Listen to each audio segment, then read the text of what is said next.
Across the UK, online and on DAB. The mother of all talk shows with George Galloway. On Talk Radio, we'll get you talking.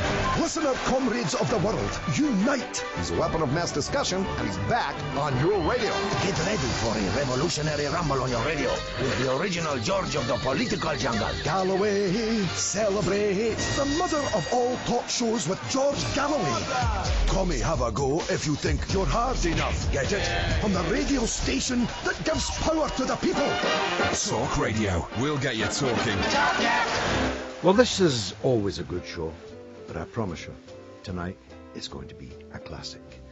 This, at least part of it, will be played, if not forevermore, then for a very, very long time. Because there's an interview with the only substitute we could get. Owen Smith coup leader Andy Slaughter MP for Hammersmith. And I promise you, you've never heard anything quite like it.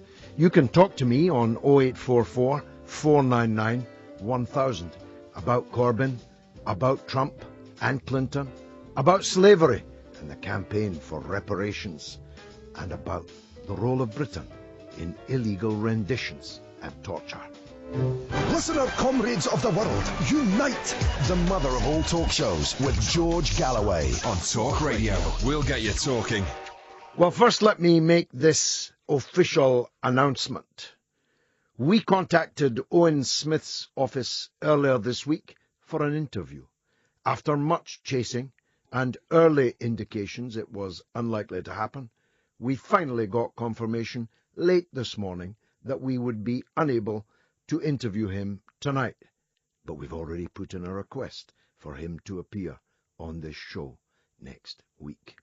We did have one of his surrogates, a woman called Jane Chapman, MP, Jenny Chapman, MP for Darlington, I think, forgive me, I had forgotten her already, and she gave some startling comments that went wild on the internet and certainly travelled far amongst Labour Party members.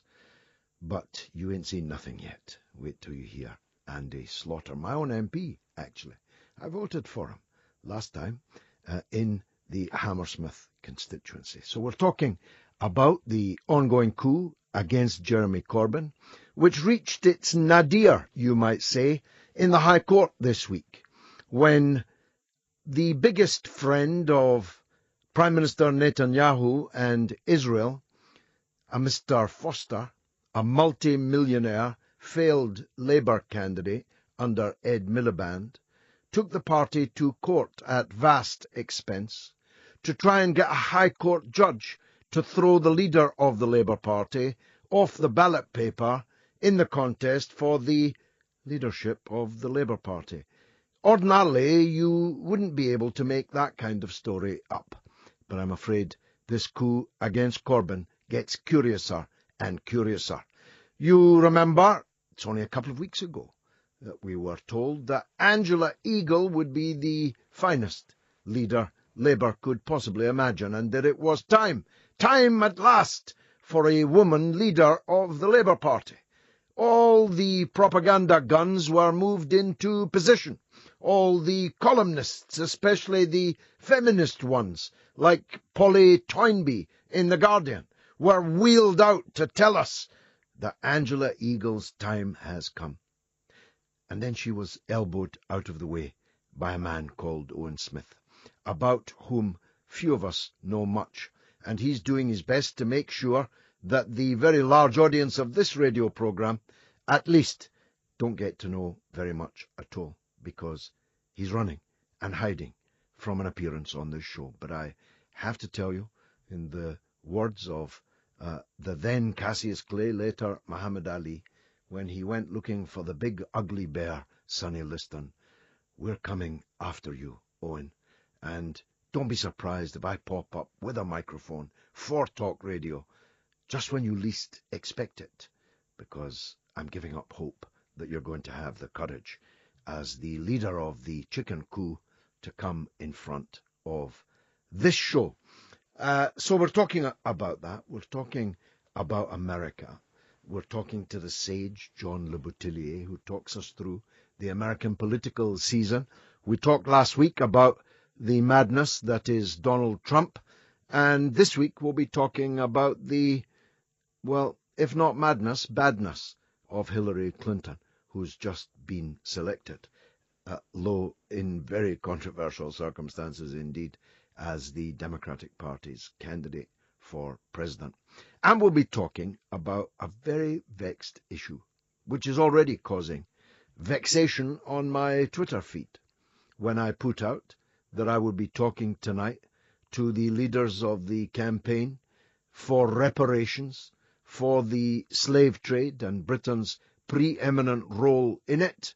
I expected, because I've done this kind of show before, I expected the kind of inane, asinine blowback from people who, though they would never admit it, maybe even to themselves, don't quite see what the big deal about slavery actually is.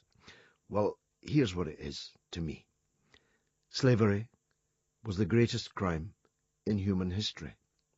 It was the greatest crime in human history because it spanned over centuries and affected tens of millions of people who were stolen from their land and their loved ones and chained and put into the holds of leaking, unstable ships and sailed across the 7 seas and put to work in the fields as beasts of burden, as the property of others. And those others are manifold. There were many countries involved, but our country was preeminent. We took more slaves from Africa than anybody else.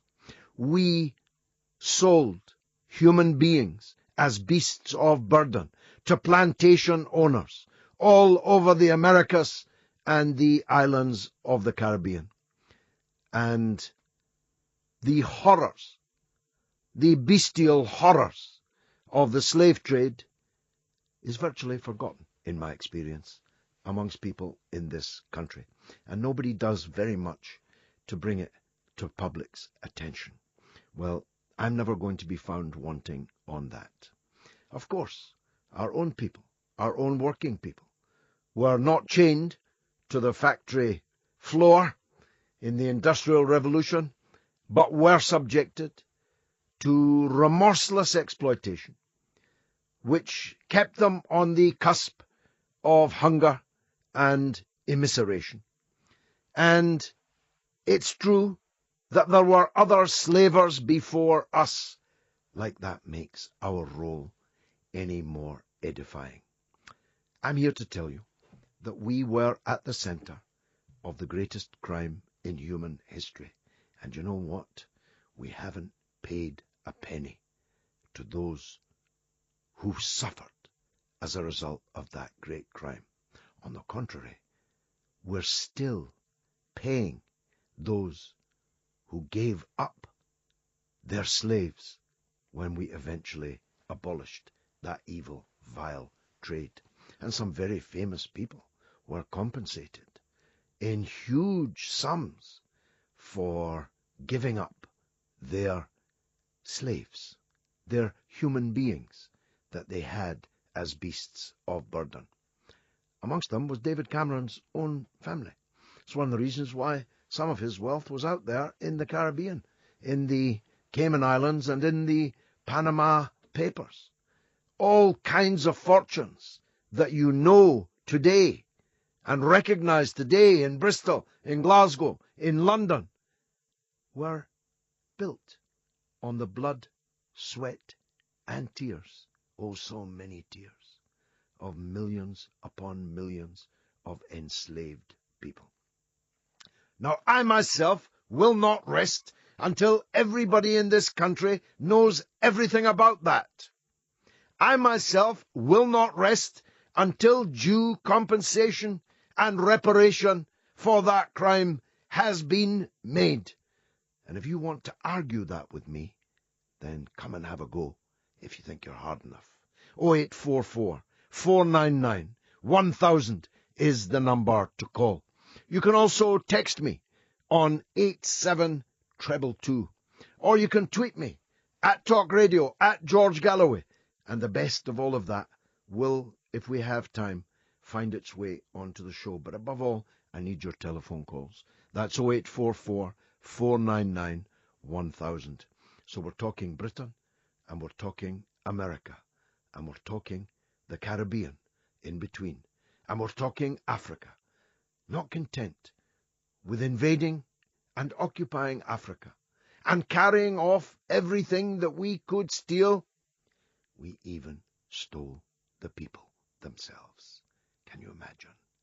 And by the way, this ain't ancient history. I'm old enough to have been able to talk to and with people whose fathers and mothers were slaves. Think about that. This isn't ancient Greco-Roman history. This is something that happened in the modern history of our state. Now, thanks to many campaigners, of course, it's true that we were the first to outlaw the trade, but not before we'd made a right pretty penny out of it. So, let me have your point of view. I'm saying we need to pay reparations. I'm saying that the next time you're walking down the road and there's a black fellow behind you and you're feeling a little bit nervous, just remember this. He has far more reason to be nervous about you than you have to be nervous about him. 0844 499 1000. This is the mother of all talk shows. Controversial conversation and cutting-edge current affairs comment with the notorious B.I.G.G. The mother of all talk shows with George Galloway On Talk Radio. Listen, this guy's a nightmare. He's not a great guy, folks. I'm George Galloway. This is the mother of all talk shows on Talk Radio.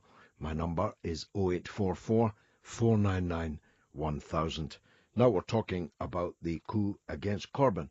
In the first hour, Labour leadership contender Owen Smith caused controversy earlier this week as he made a major policy speech in Rotherham, attacking Theresa May.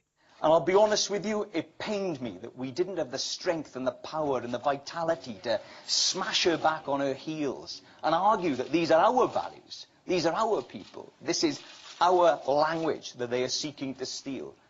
He was forced to apologise after he was accused of using misogynistic and aggressive language towards the Prime Minister.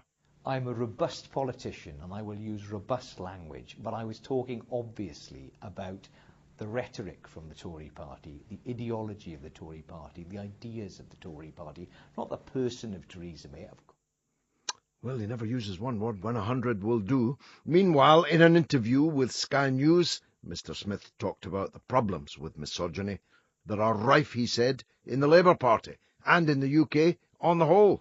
I think we've seen a growth of misogyny in the party. That's definitely true. We've seen, rape threats against women. All of these things should be deeply concerning to us. And I think we have seen more intolerance, greater racism in the country at large. Now, that's something we've got to try and change. We can change that through legislation. We can change it through change in culture. In an appearance on Newsnight on Monday, he was forced to justify his place in the leadership competition after claims that the foundations of his campaign were shaking. Well, I think Jeremy, to be honest, doesn't really understand sometimes the way in which people have a very strong, perhaps socially conservative with a small c, sense of place, sense of where they're from. I'm not sure I've heard him talking much about Scotland and identity, or about Wales and identity, or indeed about England and identity. I suspect that Jeremy's got a rather more metropolitan sense of that, and that's not one I think is central to the Labour tradition. Are you calling him unpatriotic? I'm saying that I think it's not something that is core to his set of beliefs. I think he's got a set of liberal perspectives and left perspectives on things, and nationhood and nationalism and patriotism aren't really part of his makeup. I think the truth is that the reason I stood was in order to try and unite the Labour Party. We had obviously a massive crisis of confidence in the parliamentary Labour Party in Jeremy. The job of the leader of the Labour Party is to lead united opposition at Westminster, or to lead a government at Westminster. He couldn't do that. Most of those MPs now have nominated me overwhelmingly to challenge Jeremy. Well, that was the man himself. As I said earlier, we gave him every opportunity all week and all last week too to come on this show, but he was unable to make it. However, just like last week, he did put someone up to speak for him. My own MP, actually, Andy Slaughter, the Member of Parliament for Hammersmith. I give you this fair warning. You've never heard anything quite like this.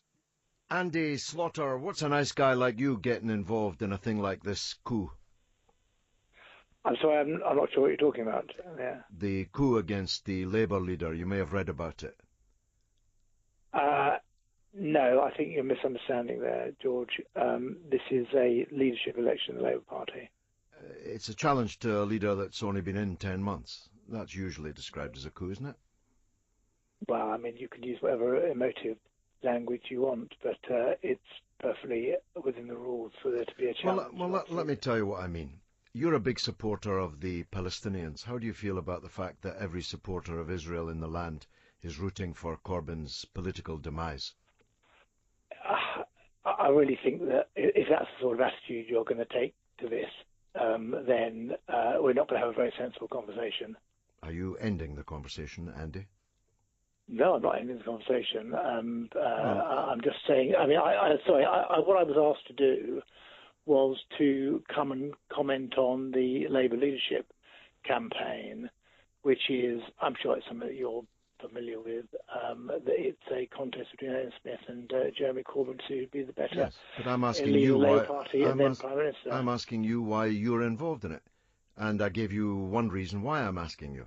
I'm asking you because you're a supporter of the Palestinians, but every single supporter of Israel in the land is rooting for Jeremy Corbyn's defeat and working hard for it. How do you feel about that? That's a curious angle to take, if you don't mind my saying. I certainly don't accept the premise there. There are all sorts of reasons why people would be supporting either Owen or Jeremy for the contest. I'm trying to rescue you from what I promise you will be a YouTube car crash. Let me ask you then a different question. I'm sorry, I don't even understand what you mean by that. You will. If Owen Smith is, as he now claims to be, just as radical as Jeremy Corbyn, why are Peter Mandelson, Alistair Campbell, Tim Allen, Portland Communications, and I could go on, why are they backing him? I think, you live in this weird world of conspiracy theory, George. Most of us don't. And, I'm not really sure what this program is that you do. I thought this was a straightforward interview on a radio station that I was doing here. So, I mean, either ask me some sensible questions or we will end the interview. Well, the listeners will judge who's being sensible and who's being obtuse or even semi-comatose in this interview. Mm-hmm. I'm asking you a legitimate question that a very large audience will be listening to very soon. And it's this. I don't know whether that's true or not. I can assure you that it's true, and you're going to find out just how true it is. Why are Peter Mandelson and Alistair Campbell supporting your candidate, Owen Smith? Well, I don't have regular conversations with either Peter Mandelson or Alistair Campbell. You may well do. I don't know. There may be the circles that you move in. I don't know. Have you had a wee pre-prandial? Sorry, I don't. George, is this a sort of spoof interview or something of that kind? Because I think it's definitely sounds like a spoof from your end. Let's leave it there. That's Owen Smith's spokesman, Andy Slaughter, the MP for Hammersmith. Good luck with your career, George. Bye-bye. Well, there you go. Not sure that Owen will consider that to have been the finest innings batted on his behalf in this campaign, but it shows, I think, along with his own shaky performance on Newsnight, just how shaky the foundations of this entire challenge to Jeremy Corbyn are. This man, Andy Slaughter, has been a Member of Parliament for almost 30 years, and he seemed incapable of even coming to terms with the fact that he was speaking down a radio line to me.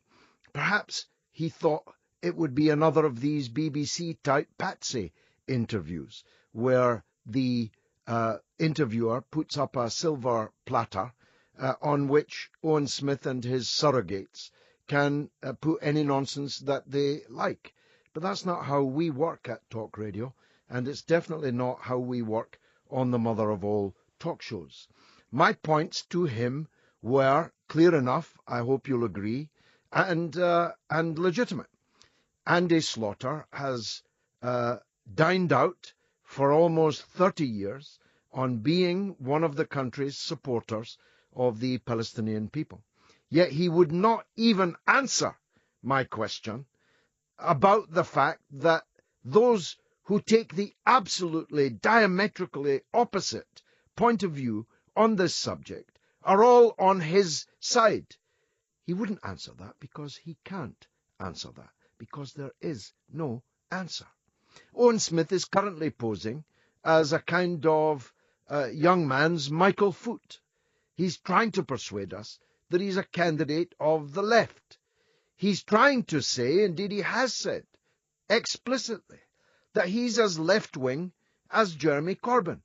And therefore the question, if he's so left-wing, why is Peter Mandelson and Alistair Campbell and Tim Allen and Portland Communications, and I could go on and on and on, why are they all involved in his campaign? Are they campaigning for a new left-wing leader of the Labour Party?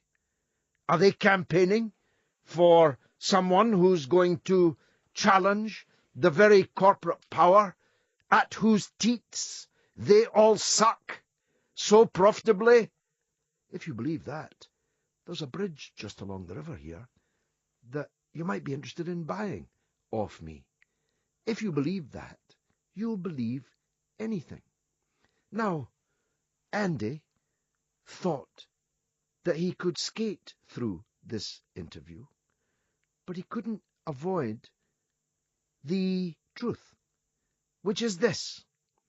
All the worst people in the land, all of them, not everybody that's supporting Smith is bad, but all the worst people in the land are trying to destroy Jeremy Corbyn's leadership. All the media moguls, all the business heads, all the corporate journalists, all the Blairites, all the warmongers, all the defenders of the past 15 or 20 years of war and rendition and torture and occupation are all on the side of Owen Smith. That's something that cannot be gainsaid. There's no getting away from that. And that tells me this. If all these people hate Jeremy Corbyn, that's a pretty good reason for the rest of us to like him. The mother of all talk shows with George Galloway On Talk Radio. We'll get you talking. Well, let me know what you thought of the mother of all car crash interviews. 0844 499 1000. I thought it was symptomatic of the absolute loss of moorings of the campaign to get rid of Jeremy Corbyn. They couldn't agree on a candidate. None of the frontline candidates that stood last time came forward. None of the bigger names that didn't stand last time but definitely want to be leader of the Labour Party came forward. So they produced from a hat Angela Eagle. They told us she was the best thing since sliced bread. 2 whole weeks of it we had to endure.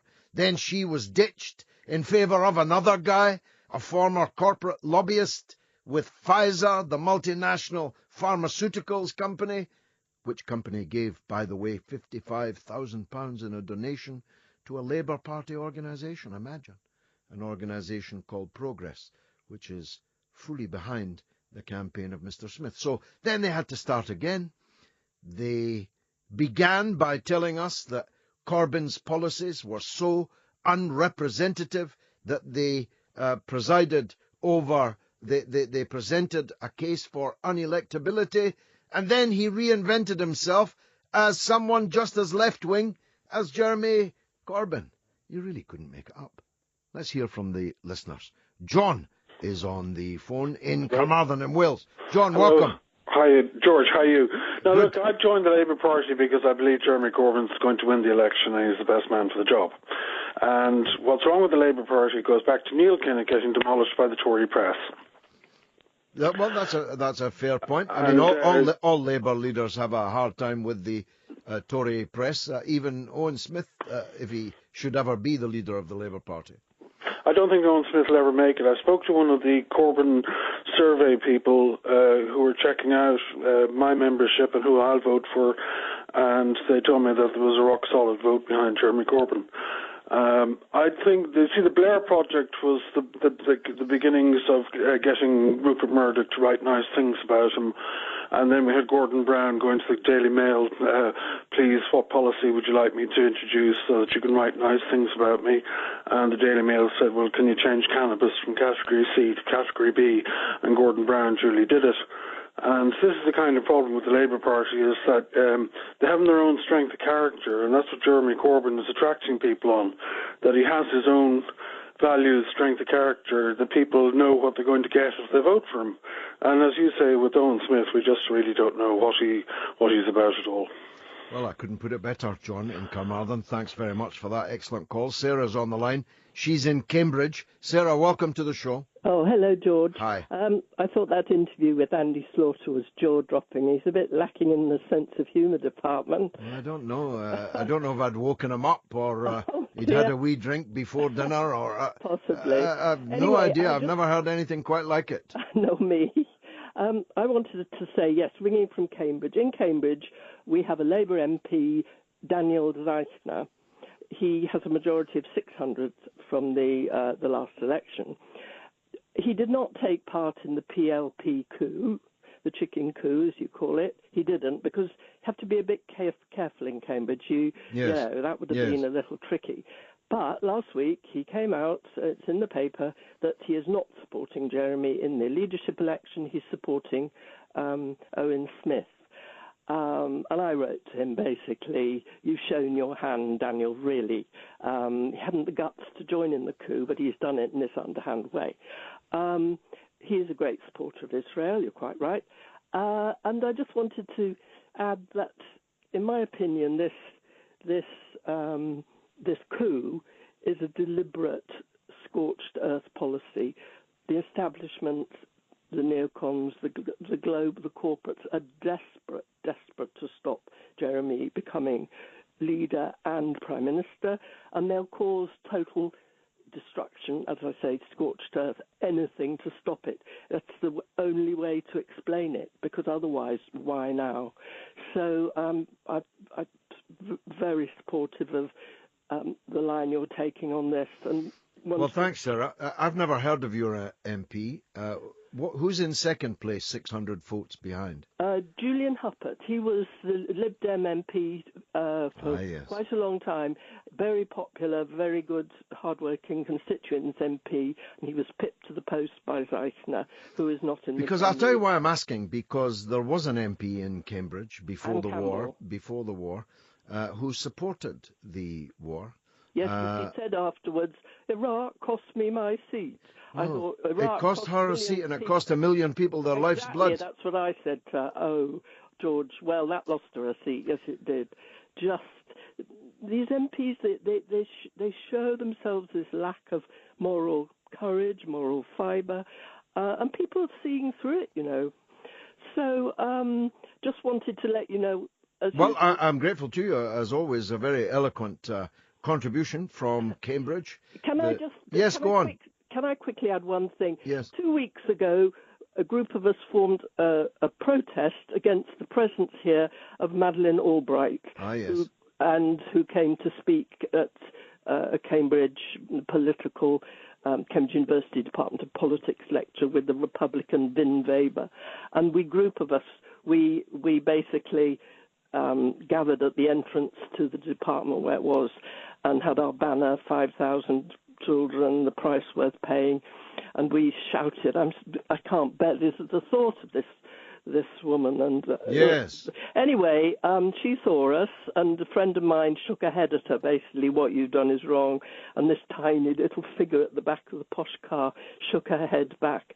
So at least she saw us. We made yes, the point. very good. She's the one, as you say, that said on television on ABC to Leslie Stahl, the interviewer, who said to her, 550,000 Iraqi children have died as a result of your sanctions. Do you think that's a price worth paying? It's just terrible, George. And Madeleine Albright infamously answered, we think it's tough. We think it's a price worth It's appalling. These people are psychopaths. That is what's so terrifying, and that's what's so terrifying about Hillary Clinton. But I dare say you'll be coming We'll to be that. coming on to that. All right. And so I hear that Madeleine Albright's still going. Only the good die young. Right enough. Thanks for that, Sarah in Cambridge. Josie sends a tweet. Not one for listening to radio, but glued to talk radio, just so I can hear George Galloway put the boot into the Labour coup. And Shout says the Bill O'Reilly factor thinks it was a noble state, provided they were fed and housed. I don't quite know what that means. Let me go back to the lines if there's a call there. We just lost it. Will that man answer the questions? Seems to know he's not on BBC. Seems not to know he's not on BBC or ITN or the MSM. Owen Smith is useless. Big Georgie Galloway's back on the radio. Galloway, celebrate. The mother of all talk shows with George Galloway on Talk Radio. Well, I'm doing my talking. And one of the leaders of Owen Smith's coup against Jeremy Corbyn, Andy Slaughter MP, he was talking after a fashion too. You can talk on 0844 499 1000. That's the number to call me. Ray in Pontypridd has, and he's on now. Ray, welcome back. Good evening, George. How are you? By the grace of God, I'm good. Thank you. Can I say, first of all, R.I.P. to Davy Hopper. A great miners' leader, laid to rest today. Yes. A great man indeed. After this High Court ruling this week, Mr. Nobody has got two chances against Jeremy Corbyn. None and Slim. And Slim is out of town. Very good. Right? Good. Could I say something about slavery, George? Yes, please do. These racist people in this world should realize that the first people on this earth were black people. Indeed. And we're all descendants from black people. Yep. They came from Ethiopia. Am I right? You're absolutely correct. But the ironic thing is, George, do you know who wrote the song, the beautiful song Amazing Grace? Yes. John Newton. Indeed. A slave ship captain. Yes. You know, it's crazy, isn't it? The crazy world. Crazy world indeed. Ray, thanks as always. Lovely to hear your mellifluous voice from Pontypridd. Greg is in Glasgow. I don't know if he's mellifluous. We'll soon find out. On you go, Greg. No, I've only had a few drinks tonight, George. No, I'm totally sober. Go ahead, I think I have one question for you, George, if you don't mind. Of course. Who would Rupert Murdoch like to be the Labour leader? Owen Smith. Who would he? Owen Smith. Absolutely not. I disagree. Disagree wholeheartedly. Because with Jeremy Corbyn as a leader, I think that he will certainly feel, as the Conservative Party undoubtedly feel just now, that Labour will be unelectable to Middle England. Well, why are all the right-wing... Wait a minute, Greg. I'll let you back in. Why are all the right-wing papers attacking Corbyn across page after page after page every single day? Why? Because he's a farce. He does not represent... But you've just said they want him to be the leader, so why are they attacking him? That's two different things. No, it's not two different things. You said you hadn't had a drink, but you're actually not making sense, Greg. Look, you said that Mr. Murdoch and the other moguls want Jeremy Corbyn to win, in which case, why aren't they supporting him in this election campaign? Well, why aren't the Conservative Party supporting Jeremy Corbyn?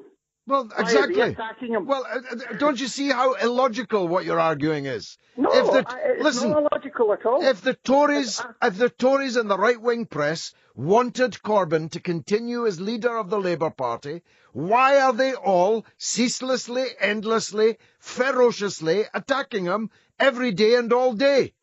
I think he's getting a very soft ride from them. I don't think he's getting attacked anything like what he could be. In the same way that the Tories attack him in a half-hearted way, hoping. I mean, David Cameron was barely concealing giggles at question time. Greg, you're having a laugh here. Is this a spoof? Is this one of these spoof calls? You're arguing out the other end. You're talking out your other end. Let me put it politely. Your argument is completely contradictory. You're telling me that Mr. Murdoch wants Jeremy Corbyn to win the Labour leadership, yet you have to acknowledge that every one of his papers is remorselessly attacking Corbyn every day and all day. I don't think that's the case. I think they remorselessly attack you in the same way, but they know fine well, and they give you airtime, and they give you column inches in the fact that you hurt the Labour Party in the same way. I'll tell you why people give me airtime, Greg. Because you're entertainment, and you are a very intelligent man. Because reasoned arguments. I bring a big audience. That's all. That's all. And as long as nobody interferes with my work, I'll work on any platform. I've made that point over and over again. Greg, it's been a pleasure disagreeing with you. Thanks for your call. Let me deal with some of the written material that's coming up here. Slavery. Amar Cricket, FT Cricket, talking about slavery, says, unfortunately, slavery still exists in some parts of the subcontinent, and not just there, Amar. Ford says, I find that some people get uncomfortable when you talk about slavery and what it has done for this country. Ford, you are absolutely right, and you're going to see more of that, I think, later in the show. Let's see. Jane A. says, the Andy Slaughter interview is radio gold, George. And Colin says, Owen Smith, in his Pfizer background, thinks he provides stiff opposition. How funny. That is one of these Viagra jokes. What is Viagra, anyway? What does it look like? Somebody said it's blue. Jeremy Corbyn's recent interview with Owen Jones gave such a well-balanced response to important questions. He's a class above Owen Smith. Owen Smith, Owen Jones, how can you tell the difference? CMAC59 says, it's a coup. The chicken cours have failed, despite the mainstream media and the millionaires behind them. He could not put a sentence together. And Satjinder says, Corbyn's slaughter was quite literally slaughtered. If he is actually Smith's press officer, I think he's doomed. Well, Satjinder, he's not his press officer. Andy Slaughter is one of the leaders of the coup against Jeremy Corbyn. He's one of the top parliamentary men in Owen Smith's corner. And if that tonight was the best that he could do, then you have to say, I mean, I get the impression all the time. I got it on Newsnight the other night watching Smith himself. These people have lost the plot. They're being abandoned by the traditional Blair and Brownite leaders in the Parliament. There's no Andy Burnham. There's no Yvette Cooper. There's no Chuka Umunna. There's no Dan Jarvis. There's no Liz Kendall. All the people that became at least moderately well known in the country are nowhere in this coup. This is a second or third rank coup. This is a coup of the very lower grades. And you saw that in Smith's interview on Newsnight, and you heard it in Slaughter's interview with me tonight. They simply cannot stand up to examination. And, well, I mean, frankly, they'd be better chucking it now. They'd be better throwing in the towel. This entire thing was predicated on Corbyn not being allowed to stand. This entire coup was based on the possibility, they thought probability, that Corbyn would be unable to get the nominations, to get on the ballot paper. And when that failed because of an 18-14 vote on the Labour National Executive, all of their hopes were then pinned on a High Court judge. Now, the High Court judge had more sense than those leading the anti-Corbyn coup. The High Court judge knew that the consequences for British democracy, the consequences for the political system in this country would be so grave if a High Court judge threw the leader of the Labour Party out of his position. And the judge didn't take long to make up his mind, and he kicked it out the park. And the multimillionaire, Mr. Foster, probably won't even notice the bill, but it was a very, very, very big bill. Kira Robinson says, I think Hammersmith Andy, that's his handle, at Hammersmith Andy, made a fool of himself on your show on Talk Radio. He's like most MPs now, they don't answer questions. And Josie says, that was brilliant. I found it funny. He must have thought he was on You're Being Framed. That's very good.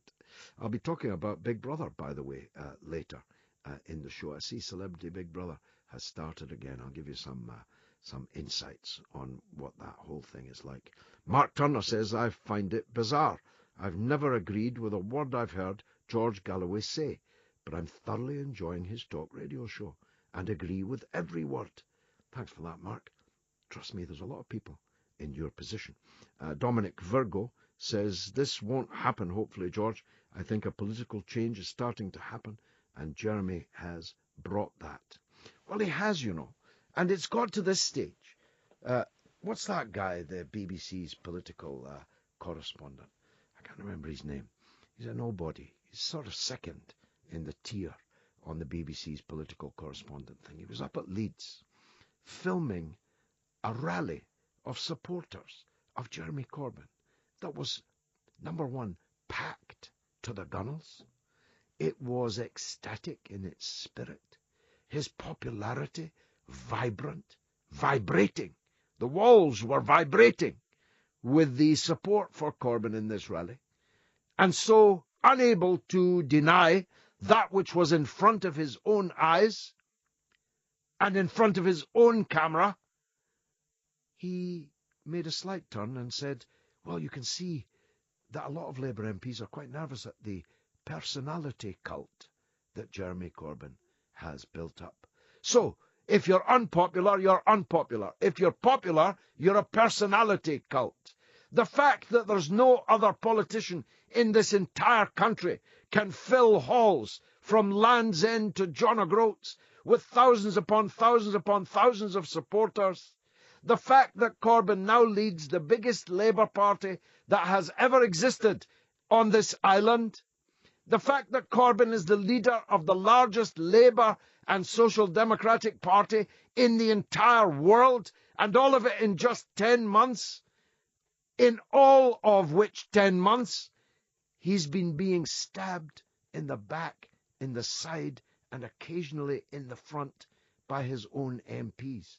Just imagine if this coup, which has been a slow-motion coup, had not been mounted, and everybody had got behind Corbyn.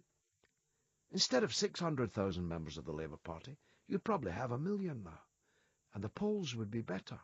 And the meetings and rallies bigger, more vibrant. And the Tories would be knocking their knees together nervously. The other Harry Cole says they are mandated to do what their master says. The warmongering bloody corporatists. Andy Slaughter is just sheeple. And Sir Thomas Twaddle says the interview with Slaughter was astonishing. This is a so-called MP. He needs to think about retirement. Well, do you know what, Sir Thomas? I live in his constituency. Interesting. And Texter says, from a mobile number, no name, talk, excellent show tonight, George. I hear it's Tom in Halifax. Thanks for that, Tom. Michael in Leeds says, George, we want a good fight on the right. I hope the Labour coup realises it is doomed to fail. And Peter in Glasgow says, George, Greg is a numpty. Now, that'll be Greg that called me up earlier. I wouldn't say numpty, Peter. He was wrong, but we've all been wrong once or twice. I was wrong about 1978, I think.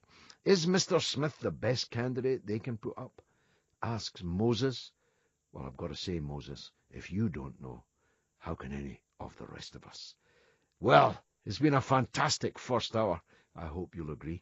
I'm George Galloway. This is Talk Radio. We've been talking Corbyn and the coup, and we'll be talking slavery and reparations, and we'll be talking Trump and Clinton and the Democratic Party and the US presidential elections, and we'll be talking to Government Minister Dominic Grieve.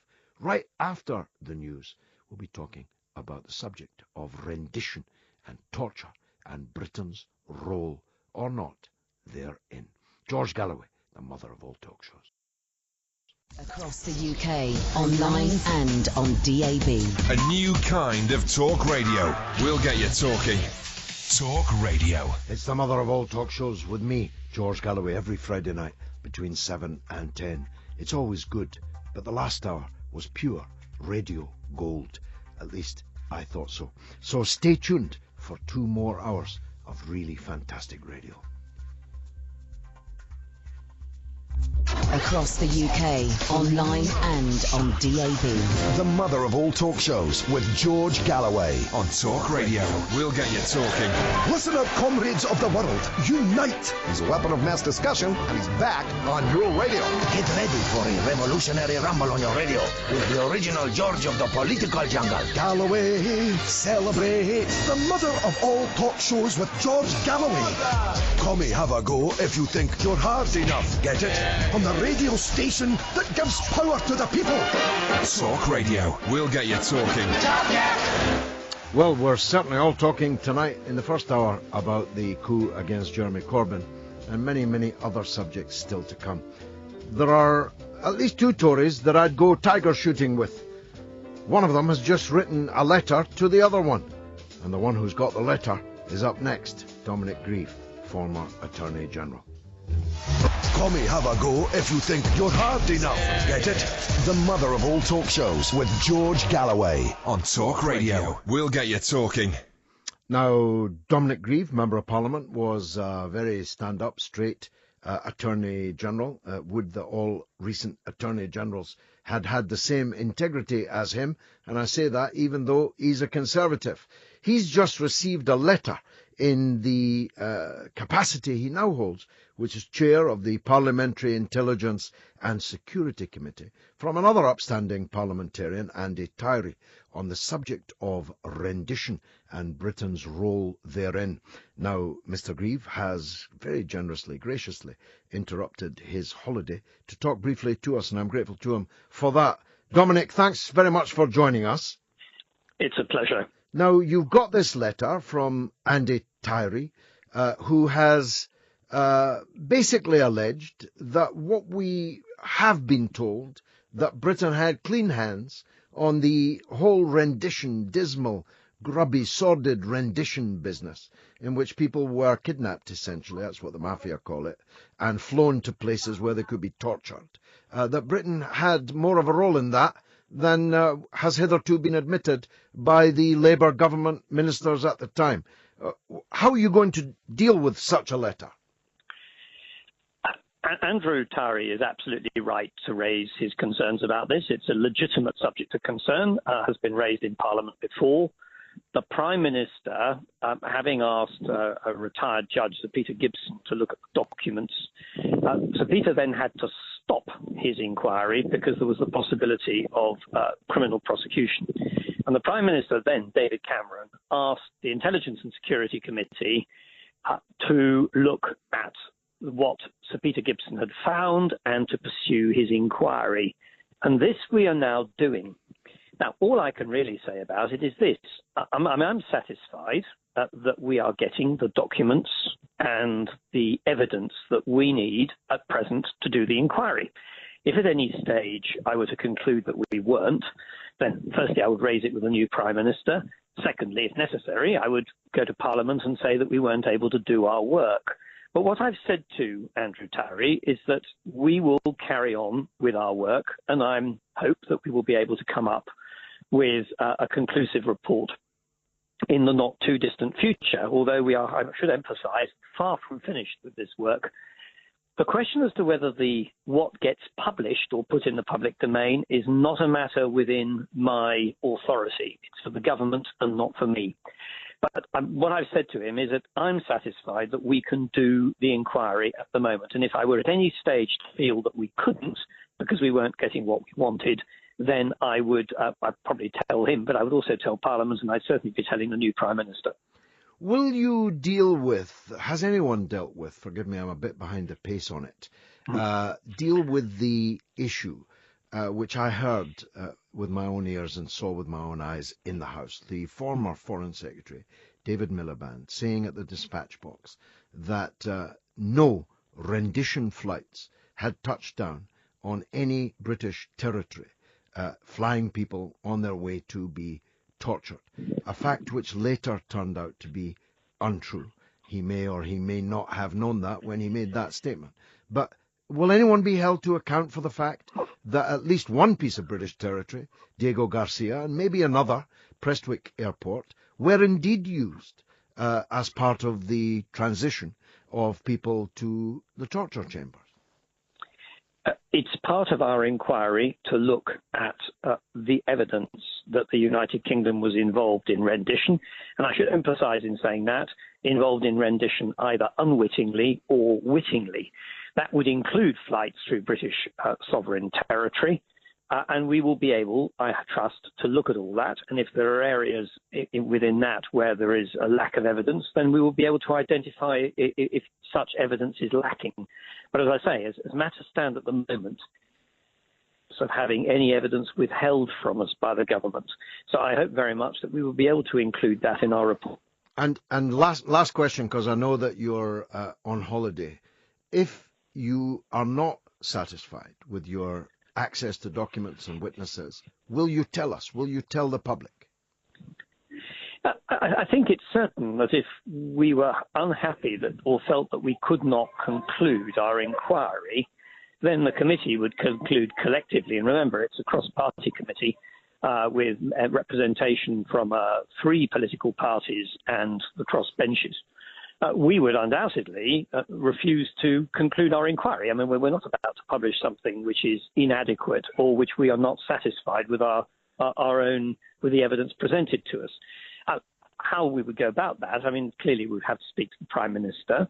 If I was unhappy that something was being withheld from us, I think ultimately Parliament would have to be informed that we were not in a position to produce a report. And I would have thought there was likely to be political fallout from that occurring.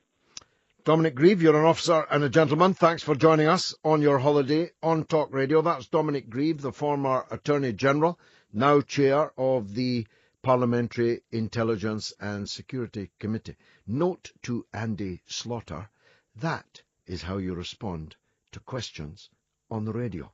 I'm George Galloway. This is the mother of all talk shows, and my number is 0844 499 1000. If you call that number, you get on the radio with me, as Richard in Camberwell just has. Welcome, Richard. Hi, George.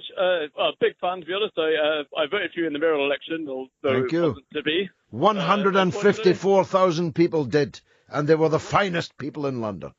Proud to be part of that 154,000. Thank you. I just want to say what you talk about the Labour Party coup, and even though it's disgusting, who didn't see this coming? The Labour Party's been a shambles since Kinnock expelled the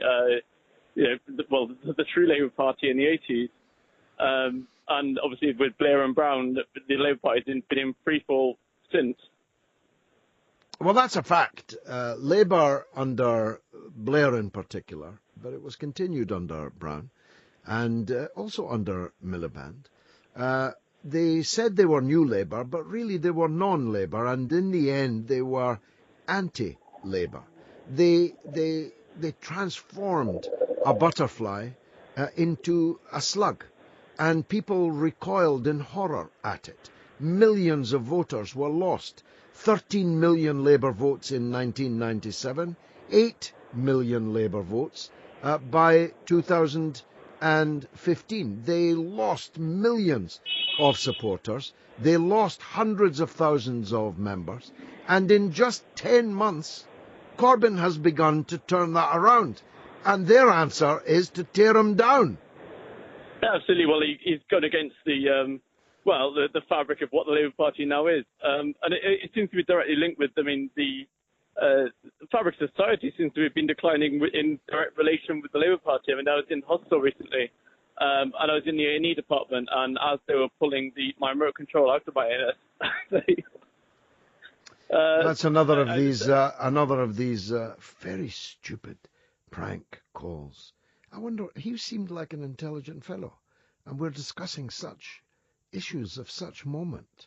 We're talking about torture and rendition, and he follows that with a call as asinine as that. Let's go to Mark in Liverpool. You always get... George, you okay? Yes, I'm great. Thanks very much, Mark. Go ahead.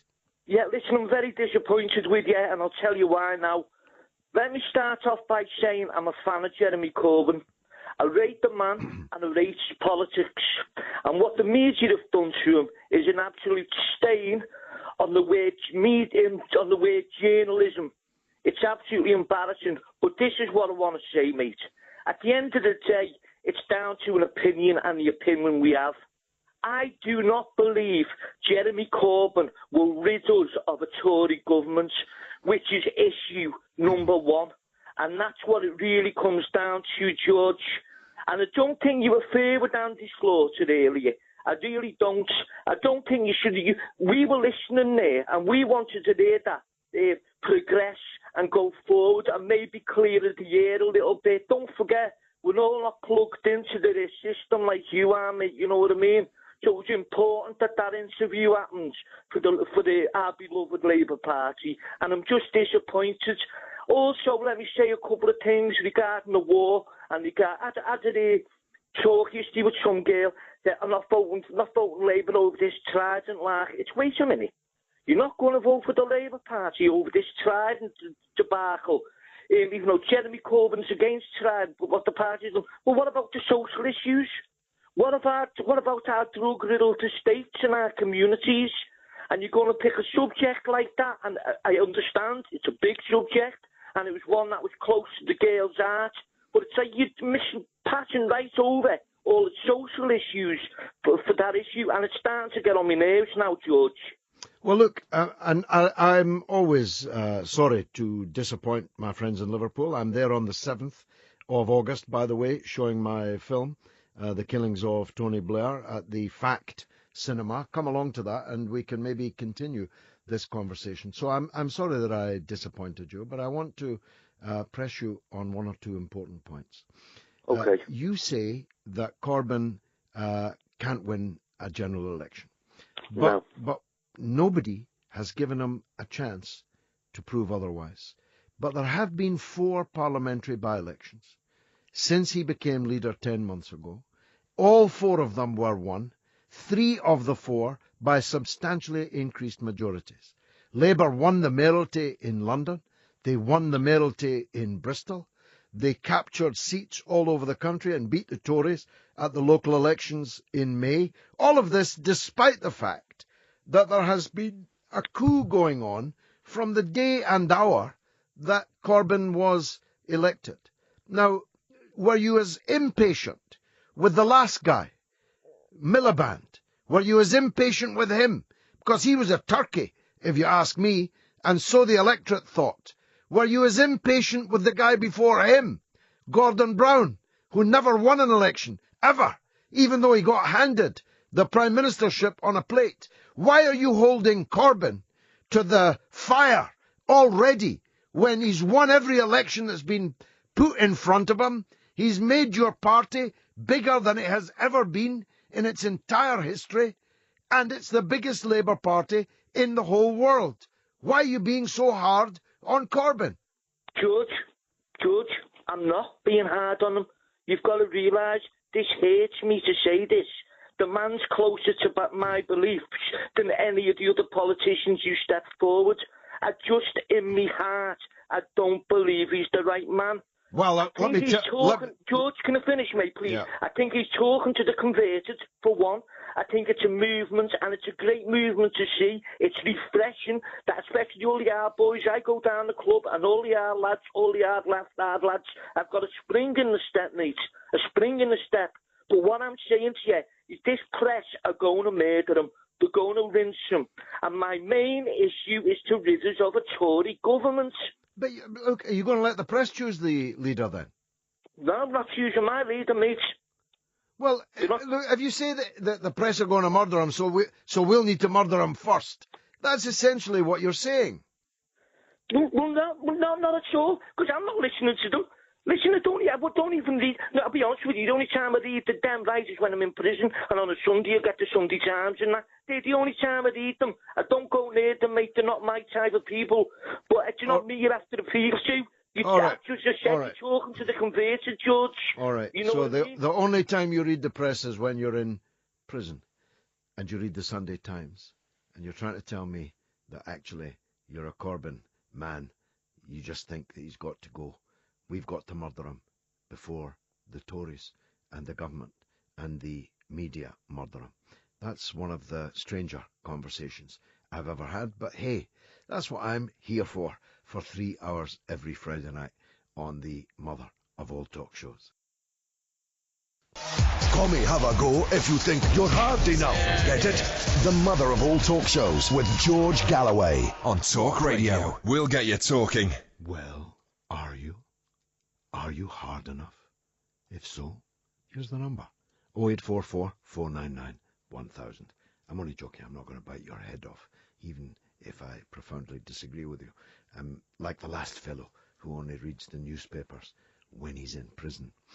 William says, George, what a strange man Andy Slaughter was. It's been a long time coming, but I really believe you and others are breakers of the MSM cartel.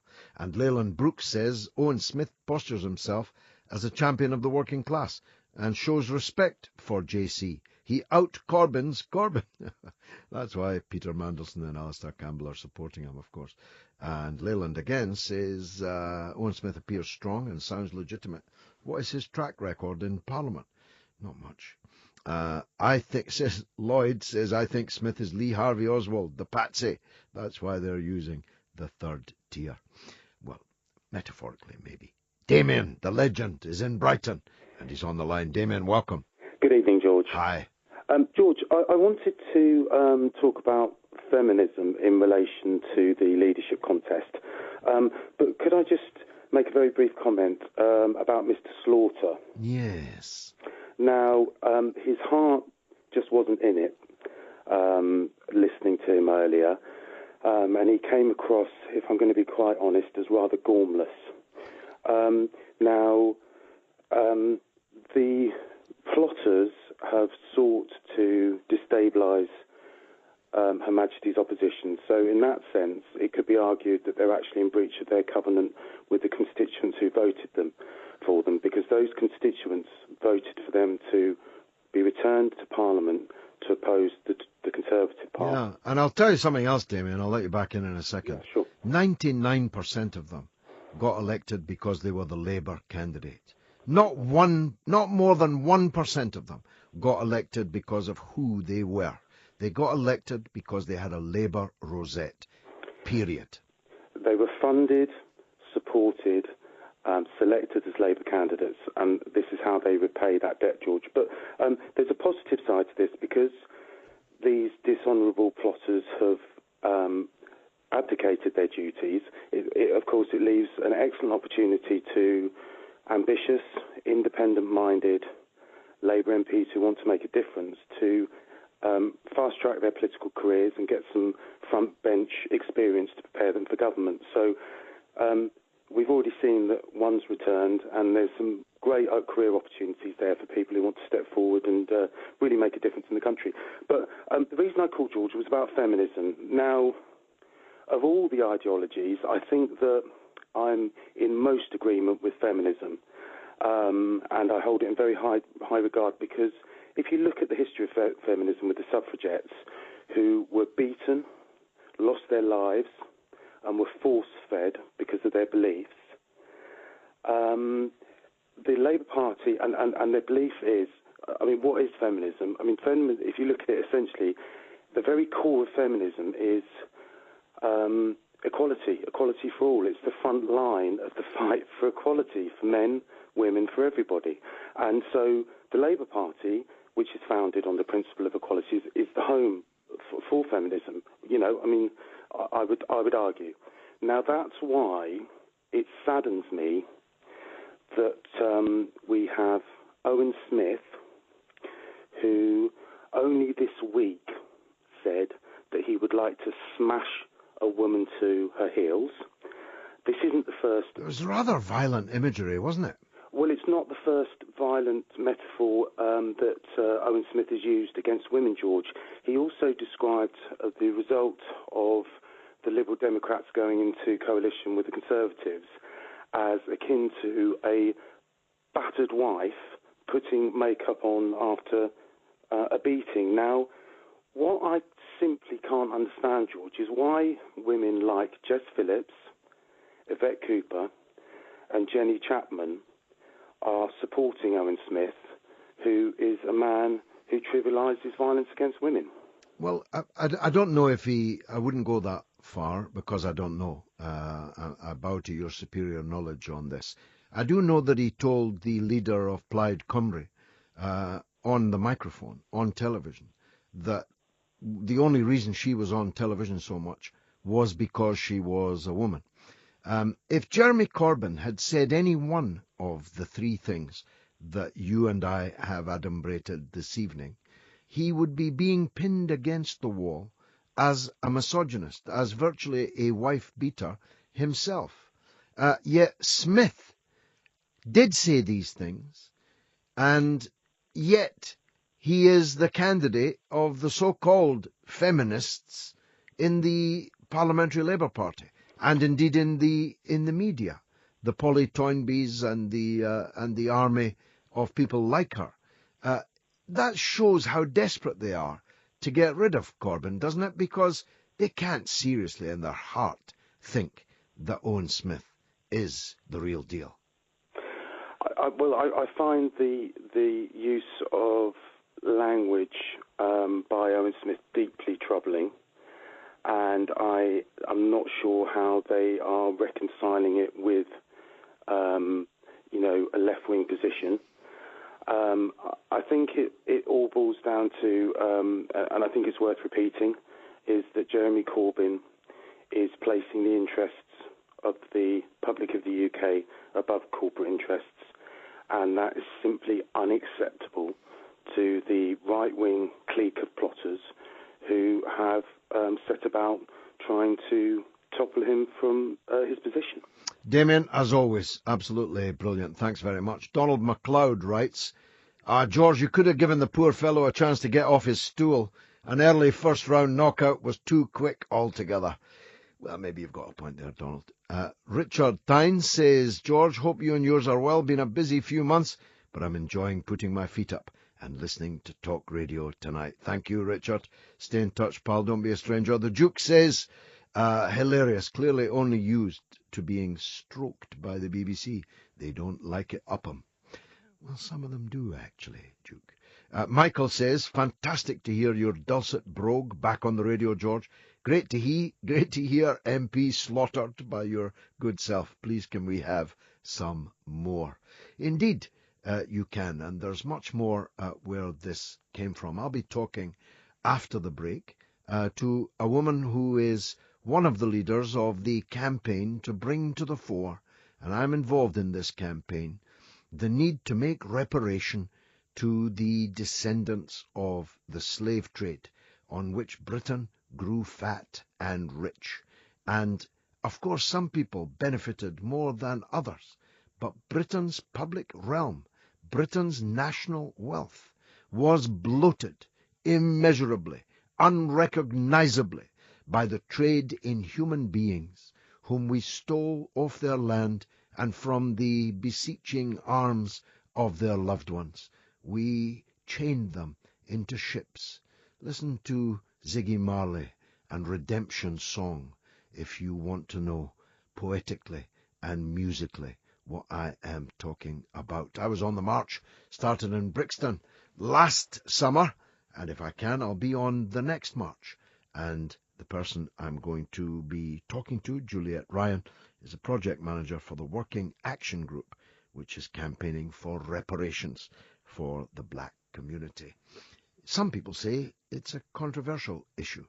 For me, it's not rocket science. We owe, big time, all those who suffered as a result of the slave trade that made our country rich. He's a weapon of mass discussion, and he's back on your radio. The mother of all talk shows with George Galloway on Talk Radio. We'll get you talking. Emancipate yourself from mental slavery. None but ourselves can free our mind. Well, what a pleasant, happy, delightful surprise. My producers found that track in seconds after I mentioned it. It is a truly majestic song, and it tells a story so epic that no motion picture could ever do justice to it. It is the most shameful stain on the history of this country, and trust me, there are many rivals for that title.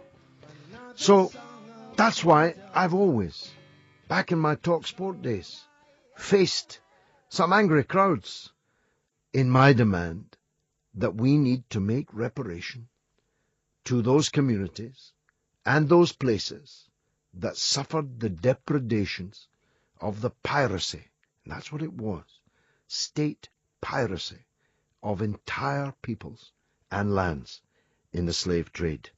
And a very impressive young woman, Juliet Ryan, is working on this year's march and this year's campaign for reparations for the black community. Juliet Ryan, welcome to the show. Tell us about the campaign, please. Hi, good evening, and thank you for having me on the show. I really appreciate being here today. Welcome. Thank you. Yes, the march is on Monday, as everybody knows. Well, they know now. What time does it start and where from? It starts at 10 a.m. and it's Windrush Square in Brixton, London. Yep. And it's the African Emancipation Day Reparations March. Tell us about it. Right. And the march is phenomenal. I'll just start there. I've attended the march for the last 2 years. And the march is a gathering of thousands and thousands of people. I couldn't tell you how many because, I'm going to be honest with you, my entire life, I think other than being on the New Cross March, I've never seen so many black people in one place. And that includes the carnival because it's somewhat different now to what it used to be. And it's a gathering of like-minded people. And it's, people that are fighting for justice. We all want reparations. We want repair. We want internal and external repair. We would like the government to acknowledge what it's done in the past, currently, and the impact it has on us in the future. Well, you see, a lot of people listening to this appear blissfully unaware of the long-term and enduring consequences of slavery. The fact is that the black people that were stolen from Africa, in the words of the song, were enslaved, and then slavery was abolished and replaced in the United States and in the Caribbean with Jim Crow, segregation, second, third-class citizens, no longer with a chain around your neck, but no nearer to being a normal human being on an equal par with the former slave-owning communities.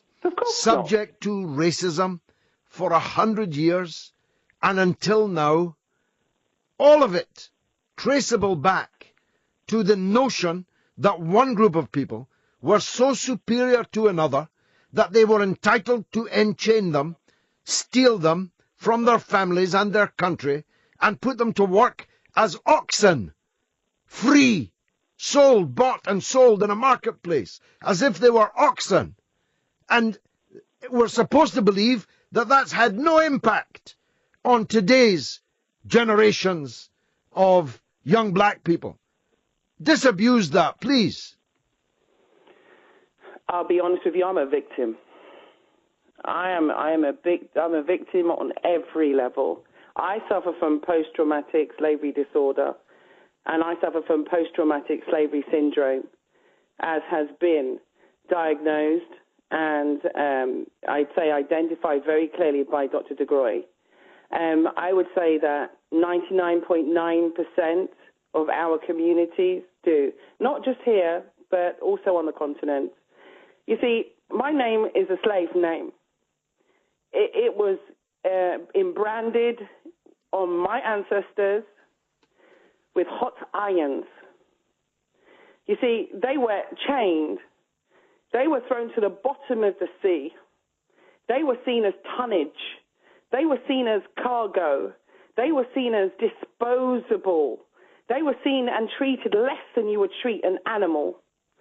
And we were taken away from our heritage, taken away from our culture, taken away from our homes, taken away from our families, taken away from our religion, taken away from our education, taken away from ourselves. We've been completely dispossessed, displaced, and annihilated. We have been genocided on a level that is incomparable with any other race on the face of this planet. And not for 100 years, George, but 500 years. The reason why is because the land grabs are still occurring now. What's happening in West Papua is still occurring now. There is slavery in West Papua right here, right now, in 2016, funded by this government, right here, right now, by corporations like BP in this country, right here, right now. You know, let me tell you something. The problems that we face at work, we face racism and discrimination in employment. We face racism and discrimination when we shop. We face racism and discrimination just as we go for a walk down the beach. We face racism and discrimination when we sit on a train. We face racism and discrimination even waiting for a bus. We face racism and discrimination. We do not feel welcome here. I have never, ever felt welcome here. I feel completely at odds in this country. And I want reparations and repatriation. And I think that this government has done us a great disservice. Our community, as a black community, have to rise up against this. Because they want to talk about, there are situations where we can't look at it because of legal situations. That's an excuse. A complete and total excuse. There's such a thing called legal reform. Well, what's just summarize... There was in Magna Carta, George? Yeah.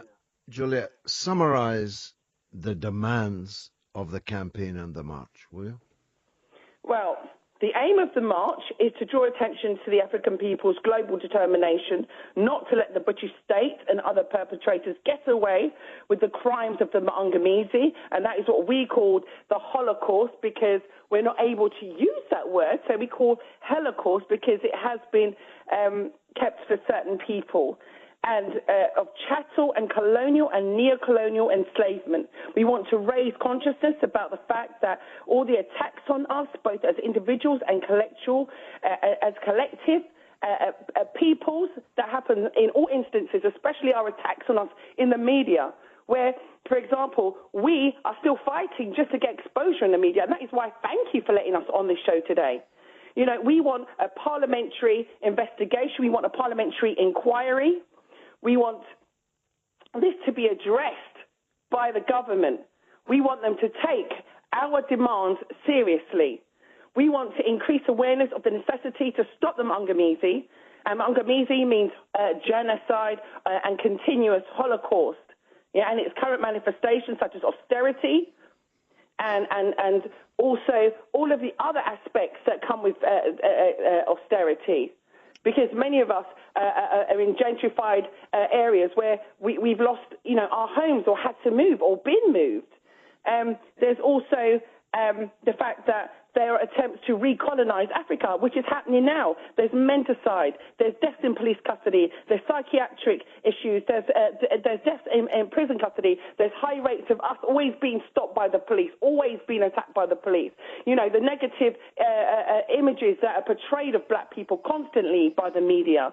Well, look, Julia, I have to stop you, not because you were in any way losing my interest. As a matter of fact, I've found your contribution enormously powerful. So that's 10 o'clock at Windrush Square in Brixton on Monday in London. If you can be there, be there. Listener comrades of the world, unite! The mother of all talk shows with George Galloway. On Talk Radio, we'll get you talking. I must say, I've listened to all the breakfast shows on all the radio stations, and Paul Ross's is definitely the best. Don't miss Paul Ross's full set breakfast, and no one's asked me to say that. That's my genuine and sincere point of view, as is this, that I'm followed by Ian Lee at 10 o'clock, a terrific broadcaster, and again, well worth staying tuned for.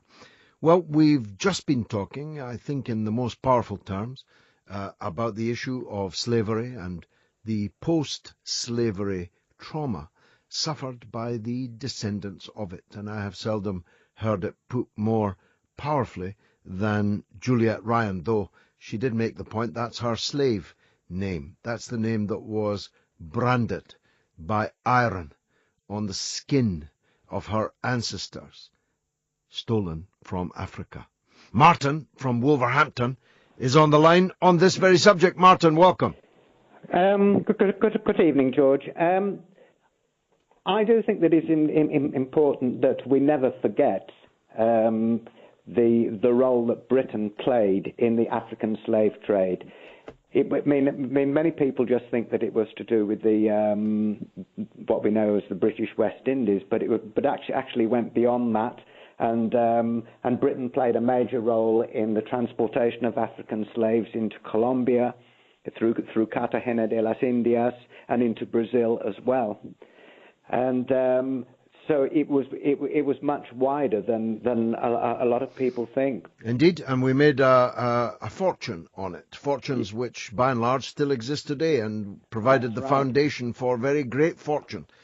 Cities like Bristol, like Glasgow, like London, were built on the profits of the slave trade. Yes, and we're still living with the legacy of the African slave trade today. And until it's widely publicized and that there's some sort of memorial and reparation for the past, we're not going to be able to move forward and to be able to tackle racism, because that goes right back. That's a legacy of the African slave trade. It's fundamentally a racist idea that you have the right to seize somebody else, put a chain around their neck, sail them across the 7 seas, work them to death as beasts of burden. What could it be that made you superior and morally right to hold slaves? It can only be racism. Well, the British were the first to introduce the ideas of racial superiority theories, and they had a hierarchy of races, with the Africans and the Australian Aborigines being at the bottom, and the British being at the top of this hierarchy. Indeed. Look, Martin, thanks for that call in Wolverhampton. I was just going to say before you go, though, that be quick, yeah. If it's okay, that I do think that it's been difficult. It's difficult to talk about the issue of slavery because there has actually been a neoliberal strategy to deal with racism, and that is to ignore history and the impact of history, and to try and make racism appear as though it's an act of individual behaviour. Exactly, a personal aberration. Martin, thanks for that call. David's in London. He's up next. Go ahead, David. Right, well, first of all, George, I would like to see Condoleezza Rice getting her reparations. That would be good. Secondly, I was in the situation where I've been in Addis Ababa, and I was in a big road called the Bowley Road, and it's like an Oxford Street in Addis Ababa. And on the road, on the sign there, it said, the Chinese corporation apologised for an inconvenience caused. And I was a bit puzzled by this. I thought, why is that in English? And then I realised it was for me to read in English. It wasn't in Amharic, it wasn't Tigrinya, it was in English. Basically, the Chinese were saying, we're in charge now, we're the colonial masters, you ain't no more. So, what I'm trying to say to you is this. Of course, racism is evil. Of course, prejudice is wrong. Of course, inequality is terrible. But how we challenge that is not by silly ideas about reparations. Who gets the reparations? That lady you spoke to before, yeah, let her heart get in front of her head, yeah, she had the royal big we. Who's we?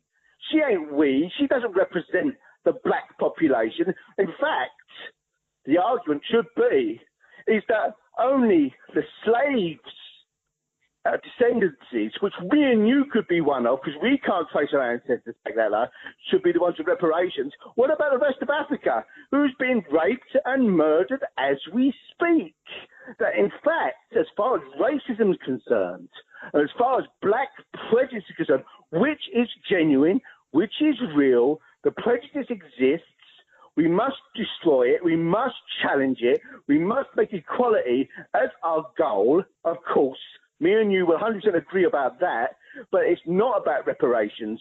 Reparations cause nothing. It doesn't understand the issue that we are actually dealing with. What we're dealing with is colonialism, imperialism, as it was then and as it is now. The Africans that were pushed, you're quite right, in chains, murdered on the way if they weren't fit enough to actually make the journey, were there for capitalism reasons, for no other, and they're still there now. The fact is quite straightforward, George.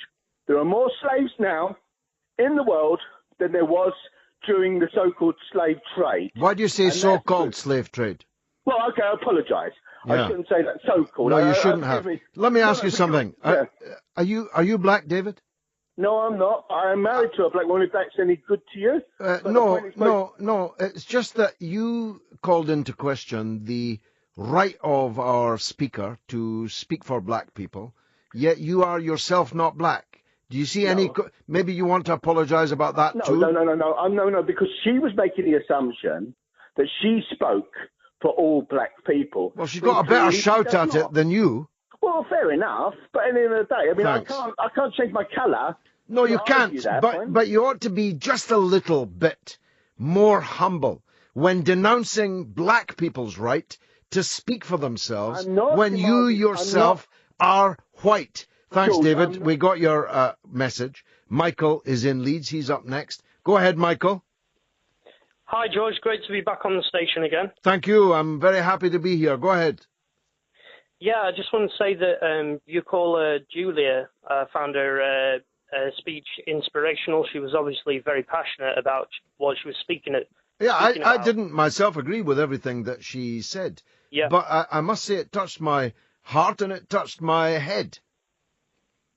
Yeah, definitely. I just wanted to say, like, I do appreciate passion. I'm not in any way downplaying what she said. Like, you know, I fought for inequality myself. I wanted to say that I spent some time out in Russia, and the amount of racism and inequality there is disgusting against Central Asian people and also against gay people, as I'm sure you've experienced yourself from your time out there, the law against propaganda. And fought for gay rights myself out there because I feel that inequality in any creed against different races or sexualities or whatever is a terrible thing, and we should fight against it.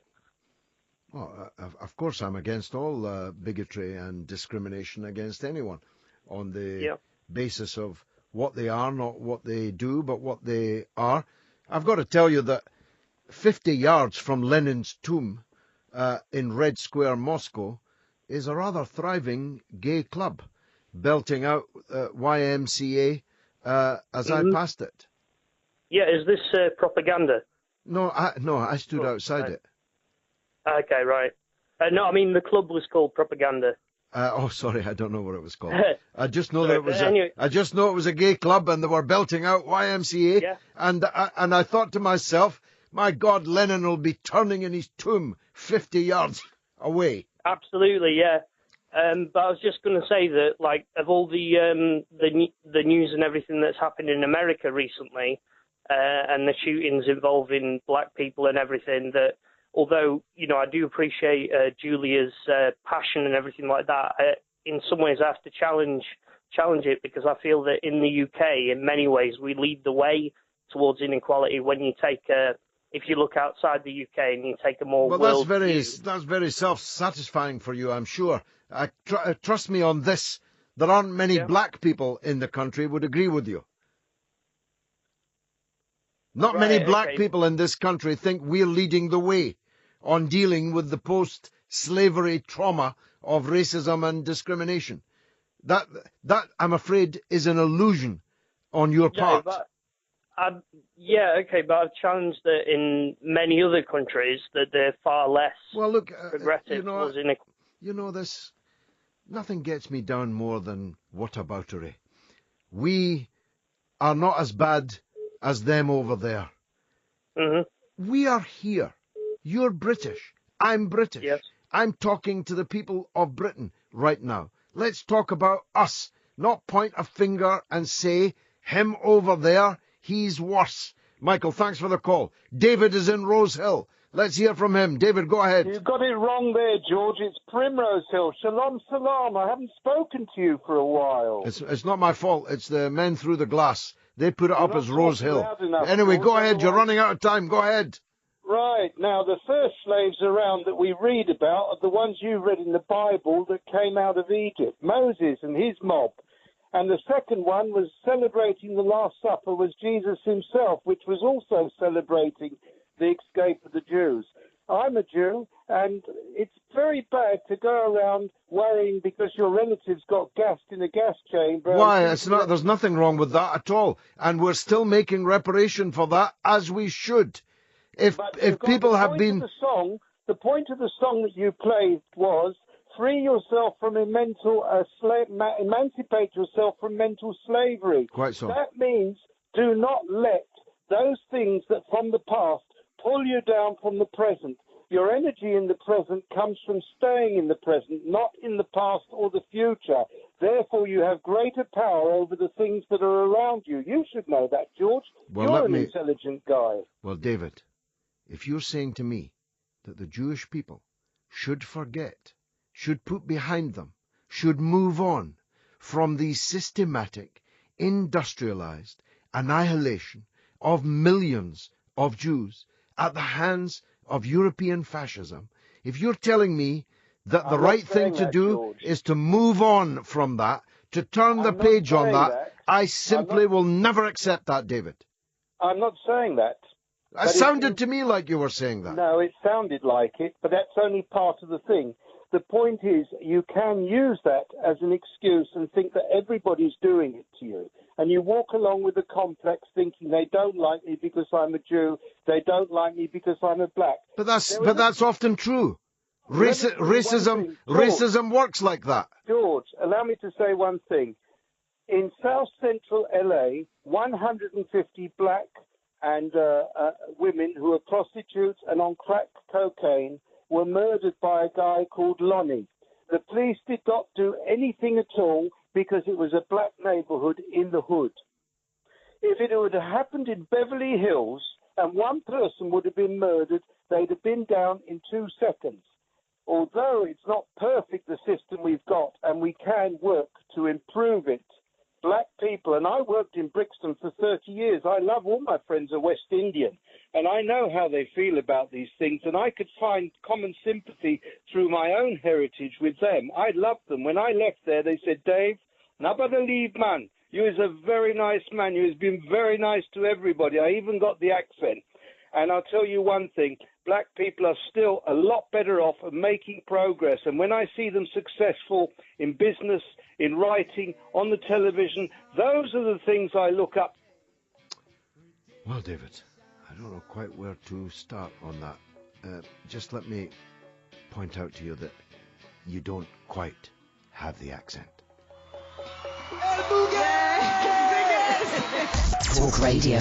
Join the Talk Nation. Dial up and talk radio. We'll get you talking. Across the UK, online and on DAB. The mother of all talk shows with George Galloway. On Talk Radio. We'll get you talking. Listener comrades of the world, unite! He's a weapon of mass discussion, and he's back on your radio.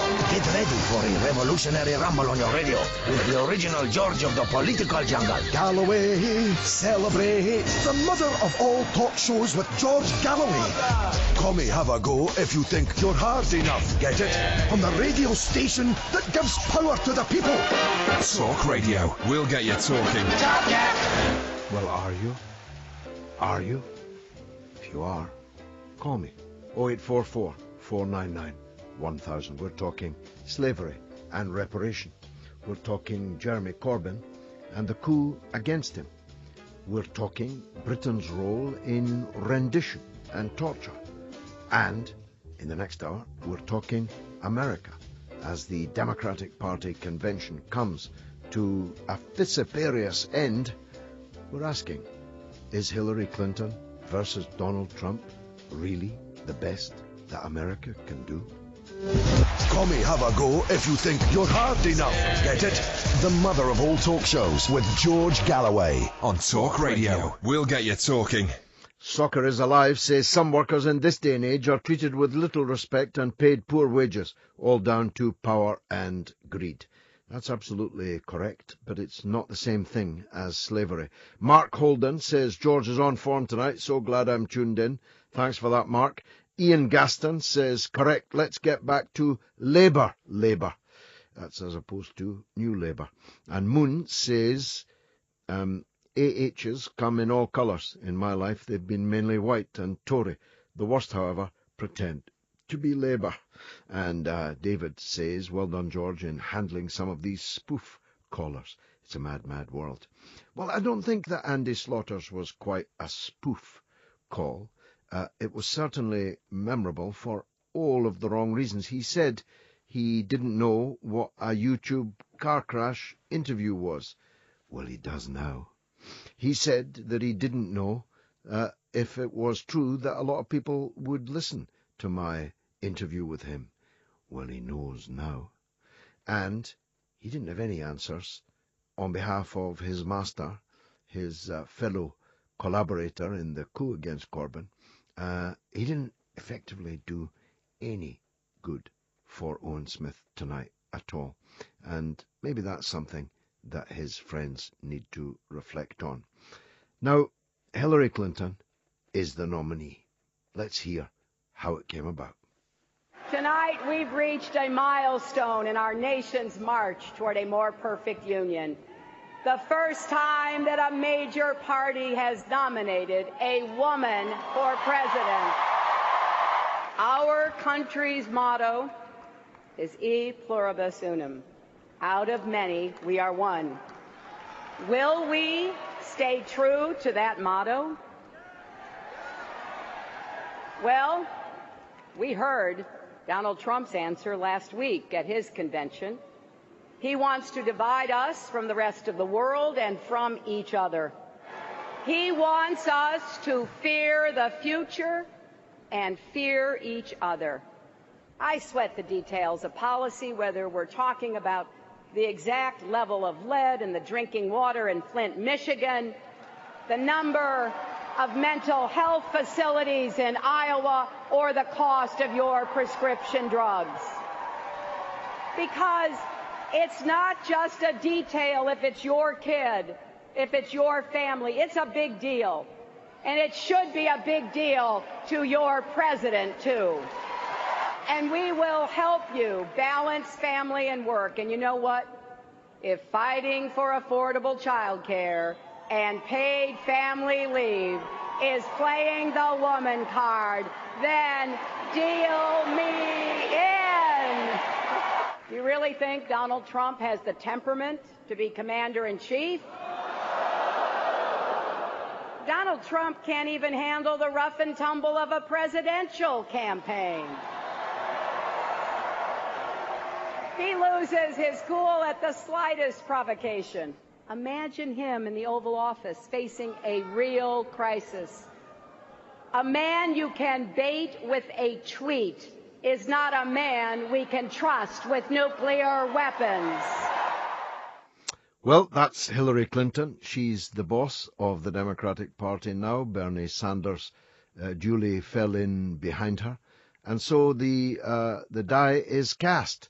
Not for me, I'm supporting Dr. Jill Stein, the Green Party candidate, but the die is cast for the most part in the United States now, and it's Donald J. Trump versus HRC, Hillary Rodham Clinton, or Hillary Rotten Clinton, as some have it. Now, our sage, John Le Boutillier, who's helped us through many, many, many political seasons in the United States, former congressman, a Republican, and a very, very wise man, is on the line. John, how did she do? Hello, George. Hi. I think, first of all, I think Hillary is not a great candidate or great public speaker. So if I look at her, I would say she did a B+. You know, I don't think she's capable of a home run or an A like Obama or Mrs. Obama on Monday, who was she was tremendous, terrific. Pity they she had a couldn't great run. line. Well, she could, but she chose not to. But they had a great line on one of the TV commentators on Monday night that Mrs. Obama's speech was so good that I would expect to see it in 4 years at the next Republican convention. It's the plagiarism, yes. Yeah. So she was a B+ in terms of delivery. She is up against a bit of a straw man in the sense that Trump is very easy to lampoon and very easy to raise people's anxieties about. But a considerable part of the Democratic activist base walked out, literally in some cases, metaphorically in others. How much is that going to hurt them?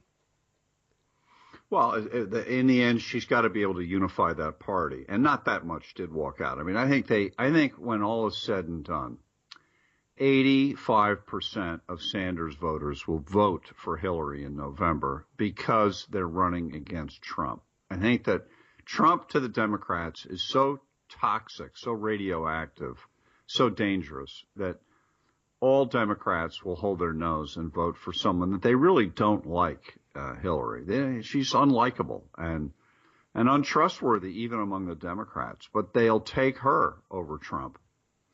Any skeletons rattling that might fall out of the cupboard between now and November that could yet derail her campaign? Well, one of them is this rumor that there are more emails to come from the group that was released by Julian Assange on Sunday. Yeah. He says he's got more, and he uses the word indictment. I don't quite know in what sense. Does he have things that could somehow get Hillary indicted? He implies that. WikiLeaks implied that. But they also said that they'd release this before the end of the DNC, but they haven't yet, have they? And I suppose the convention is over, is it? Convention's over. She is the official nominee. You could, if you have something good, now's the time to get it out, because it would put the Democrats in terrible shape because they can't get rid of Hillary easily if there really is something that bad. That's the one thing that could derail her. What about the what they used to call, in less politically correct days, bimbo eruptions around her husband, Bill Clinton, former president? Any more likely to come on that front? I don't think so, George. I think that what he does and has done and might do is not going to take her down.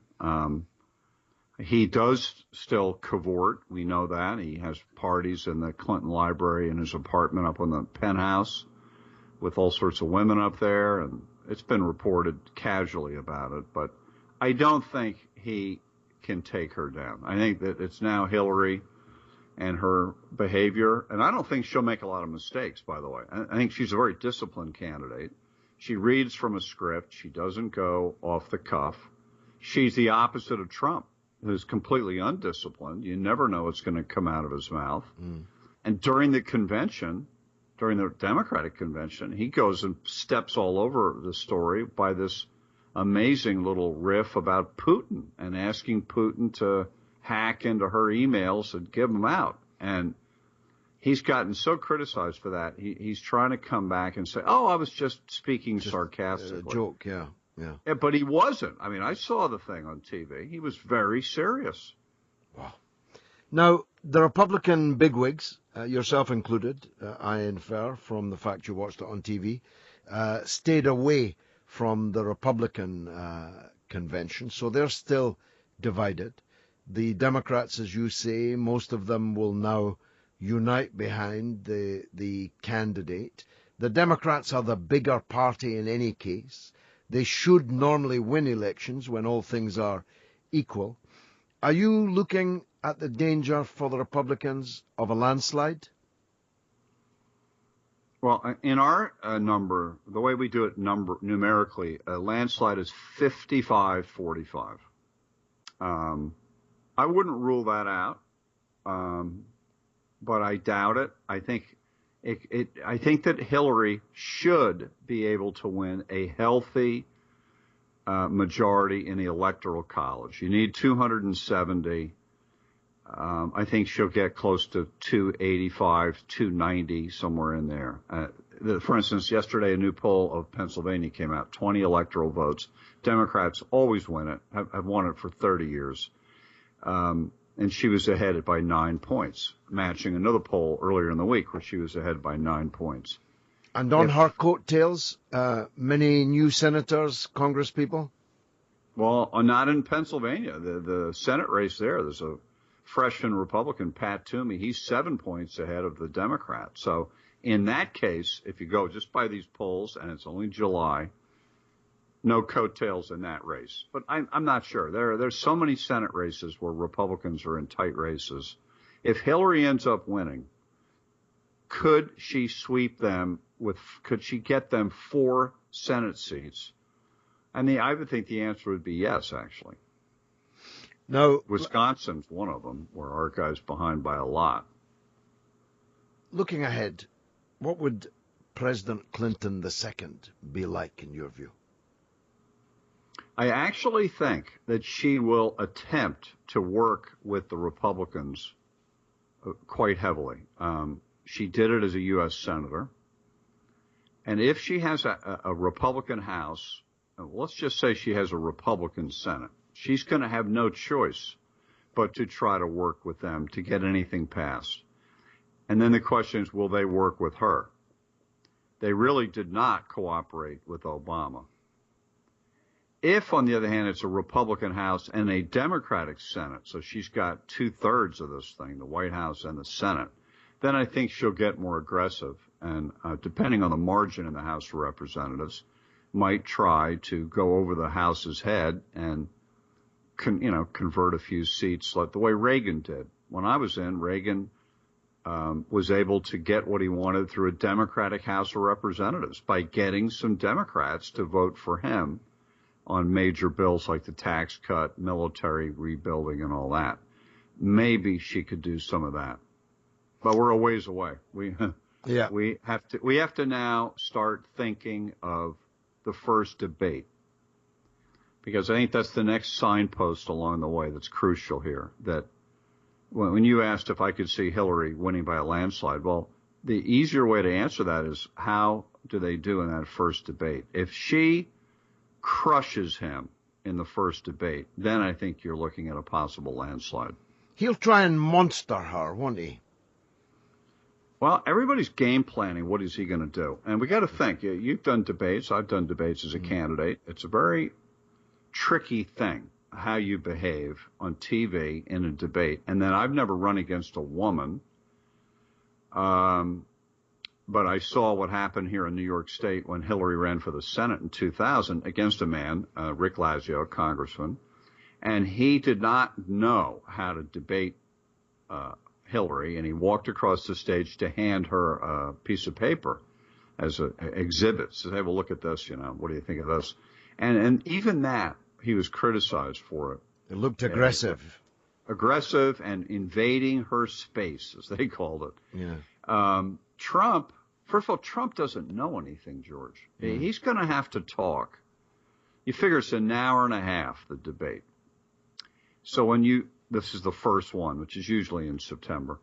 So you figure you subtract 15 minutes for questions, introductions, biographies, all that nonsense, and you have an hour and 15 minutes, and divide that in half.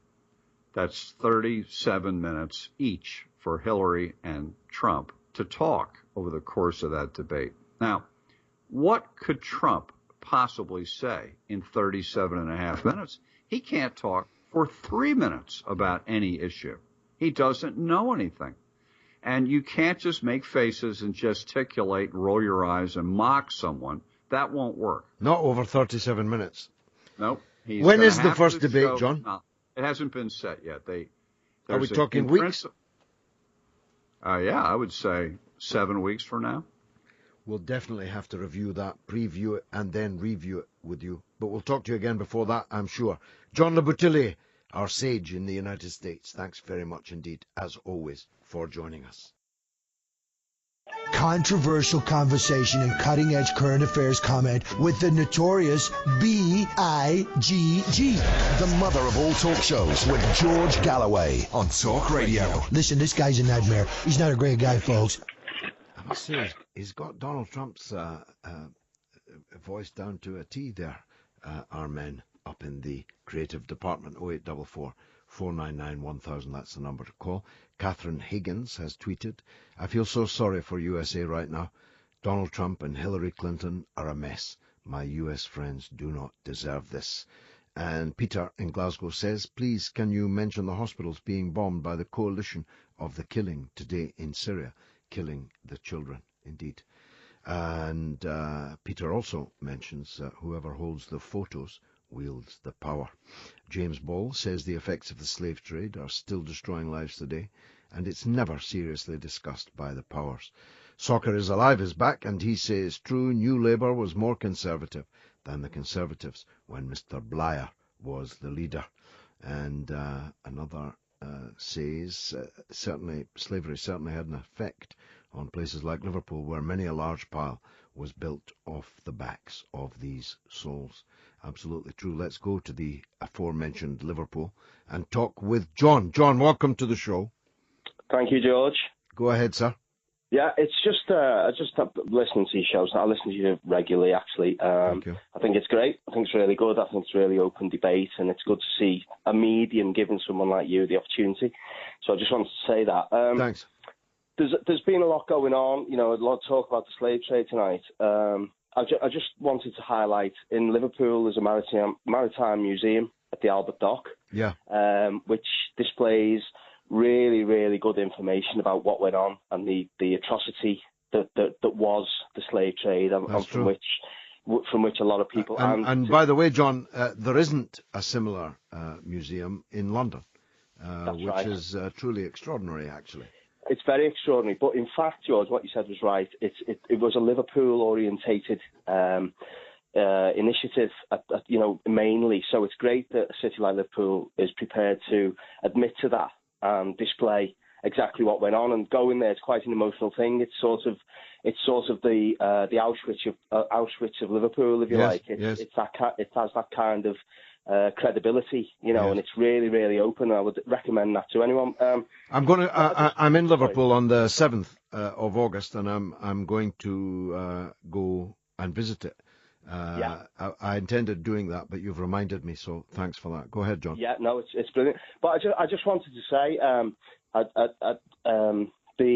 the emphasis on apology is a good one. I'm thinking of David Cameron when he apologised for the atrocities of Japan and et cetera, and all the things that we've done in the past in our, if you like, our hierarchy of society. But I think it's an important point that you make, and I think what is important is that we realise that the decisions through history that have caused so much suffering for people, because I believe that all people are generally equal, is carried out by the elite of society and not the majority of people who in the main want to just concentrate on having a happy lifestyle and looking after their children and their own lifestyle. And I think these things are always driven from above. I don't know what your thoughts are on that. Well, of course, the people at the top benefited the most, but all of us benefited to some extent. Britain's wealth squeezed out of the blood, sweat and tears of the slaves did benefit everyone, albeit grotesquely unequally. Absolutely. But our national wealth, our public realm, the great streets and great buildings in Liverpool, in Glasgow, in Bristol, in London, all of us benefited from them. We are a rich country, and the countries from which we took the slaves and the countries to which we sent the slaves in the Caribbean are poor countries, and we are rich.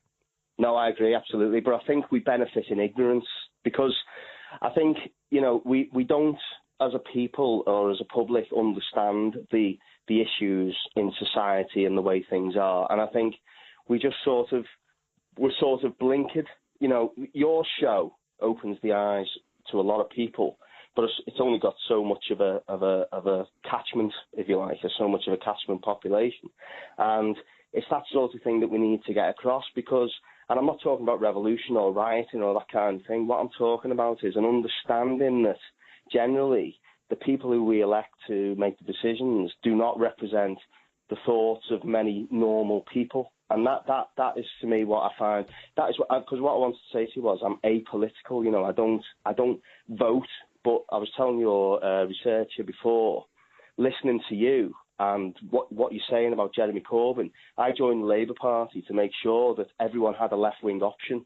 And in choosing that option, that was up to them, and I would leave that down to them. But what I'm encouraged by you is that I was thinking I'll get him in power and then I'll pull out of the Labour Party. But listening to you and your commitment, I would be prepared now, from an apolitical point of view, to stay within the Labour Party to ensure that what Jeremy says he's going to do, he will do. You're a good man, John. I hope you come along and see me at the Fact Cinema on the 7th of August, and everyone else, all my friends in Liverpool too. Thanks for that really clever call and sincere one too. Let's go to Laura in London. Yeah, hi, good evening to you, George. I went to your movie the other night. Oh, did you enjoy it? Yes, I did. Thank you very much. I didn't enjoy John McTiernan, but I enjoyed your film, yes.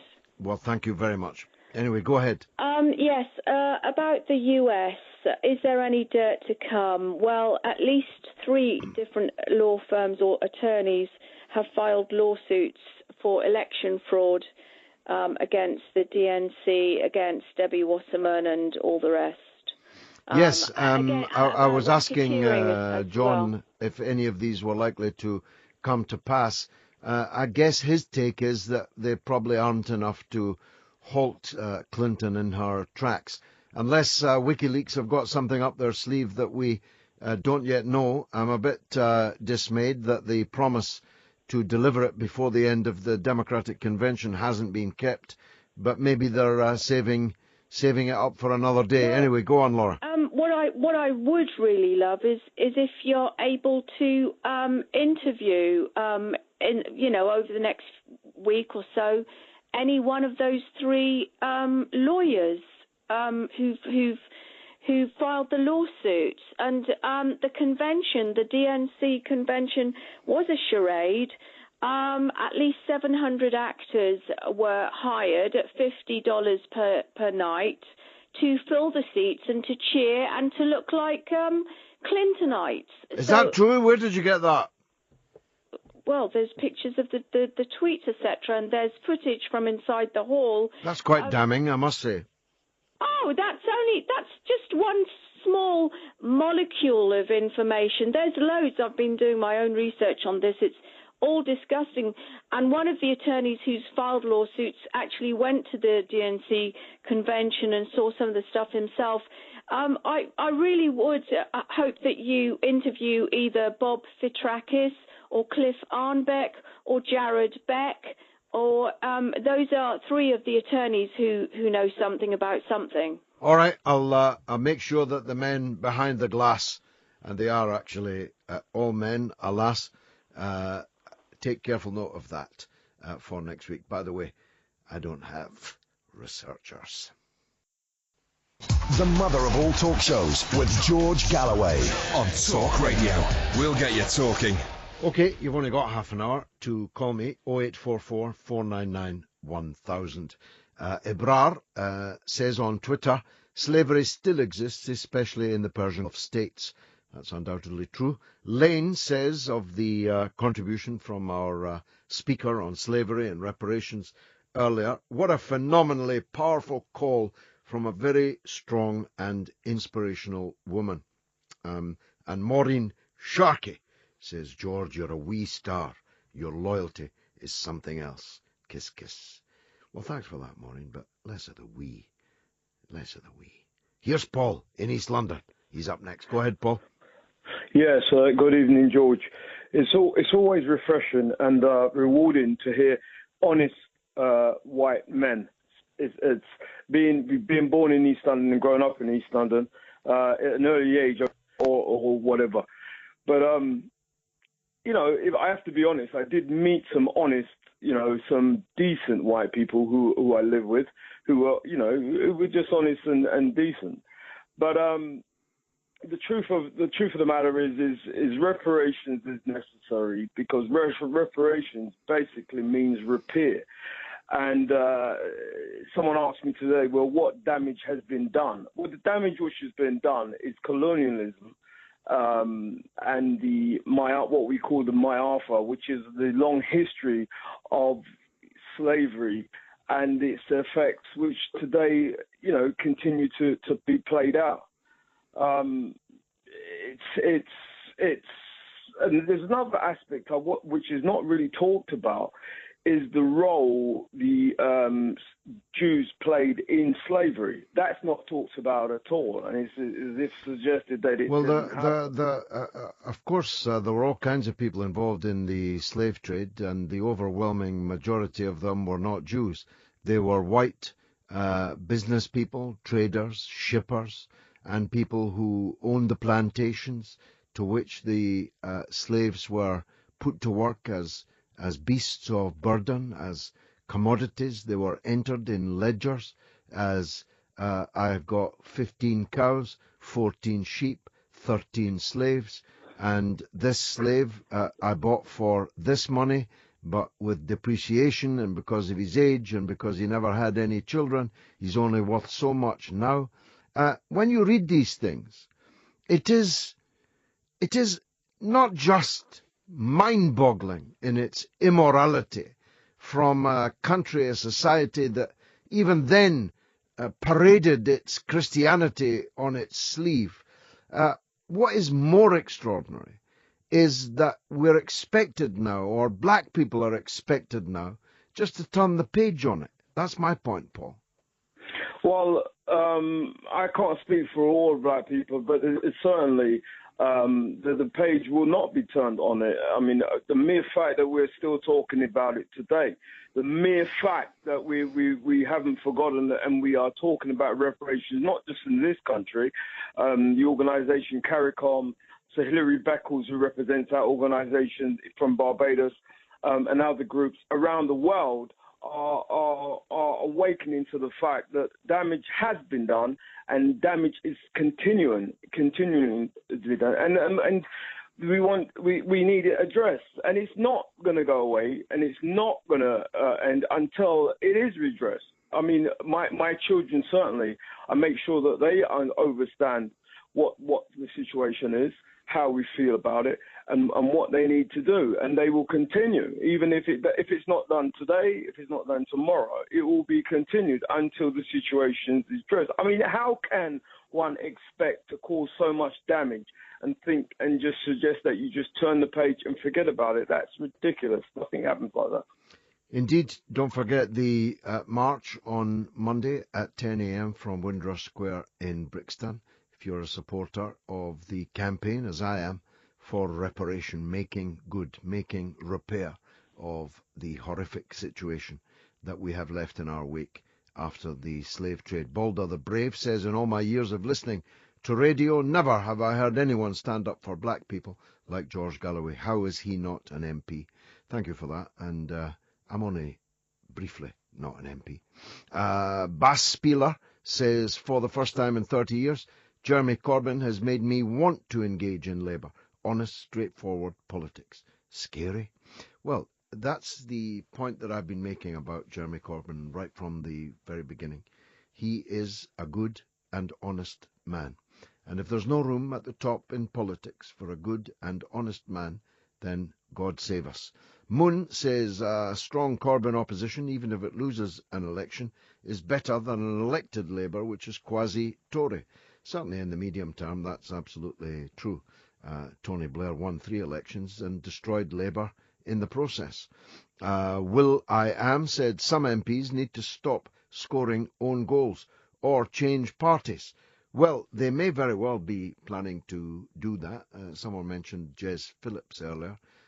She's apparently an MP in Birmingham, who alluded, I don't think she said explicitly, but alluded in the week that she's for the off really and has had enough of being in a party where she's not wanted. And I think it's fair to say that most in the party don't want her.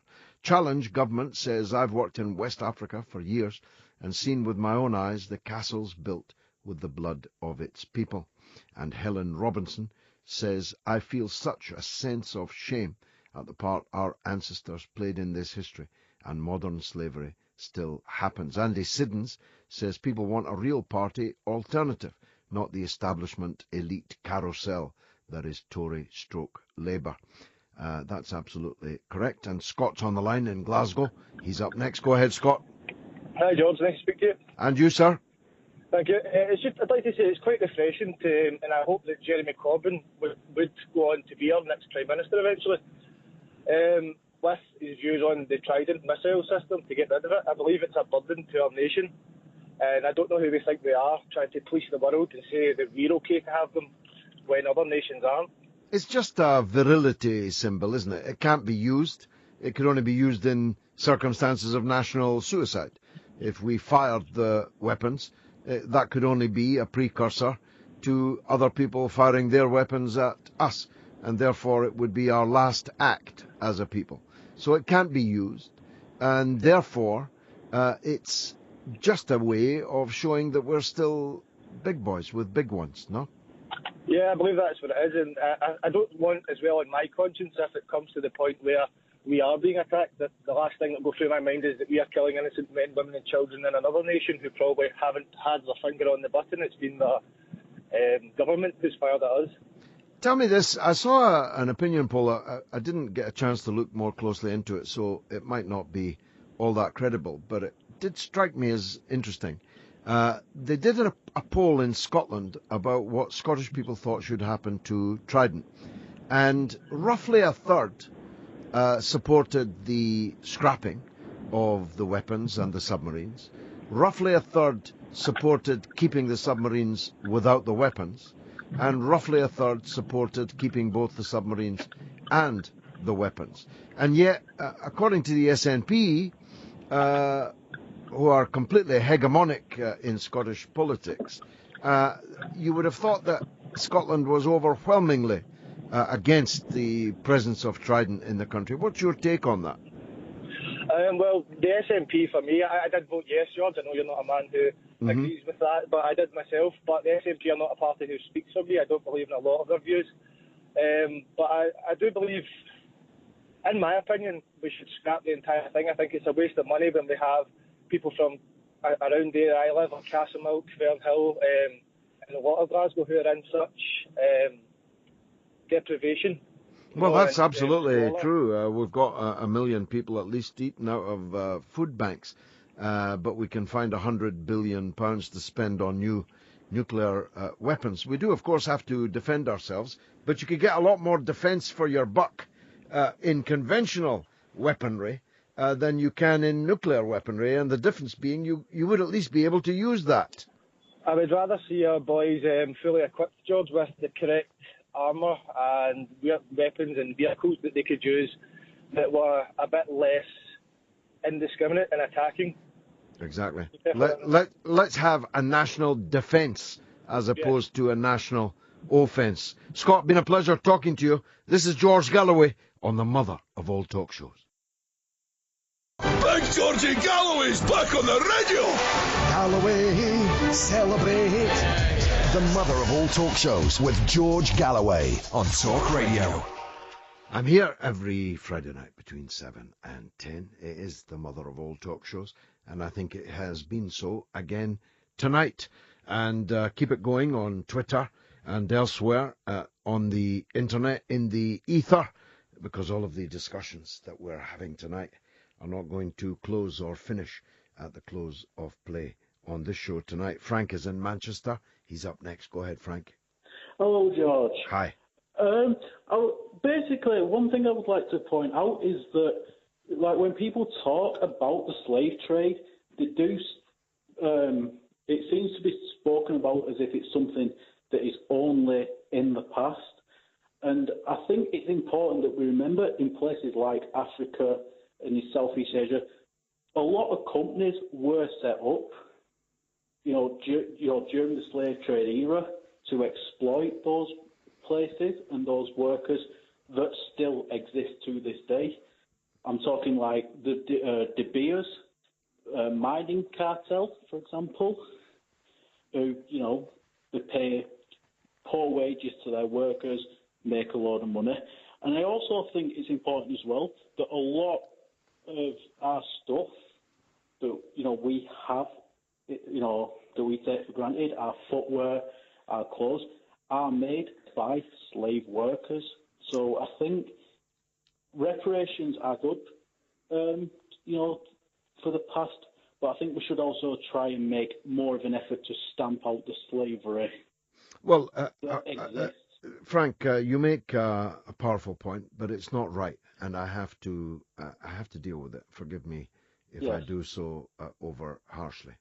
There is a qualitative difference, a complete difference, a difference not just of scale, but of category between a worker who is being super exploited on low wages in modern capitalist enterprise, and a person who is stolen by force, chained in a boat, sent to another continent, oceans away, and put to work as a piece of property belonging to the slave owner. That's not the same thing, Frank. I know. I'll be honest, I wasn't actually expecting to get on, so I didn't actually think up like what I was going to say. If I am totally honest, George, I do take that point that, like, one is a super exploited worker, one is treated as property. In my mind, neither are great. Neither are right. I personally would treat it the same, to be honest.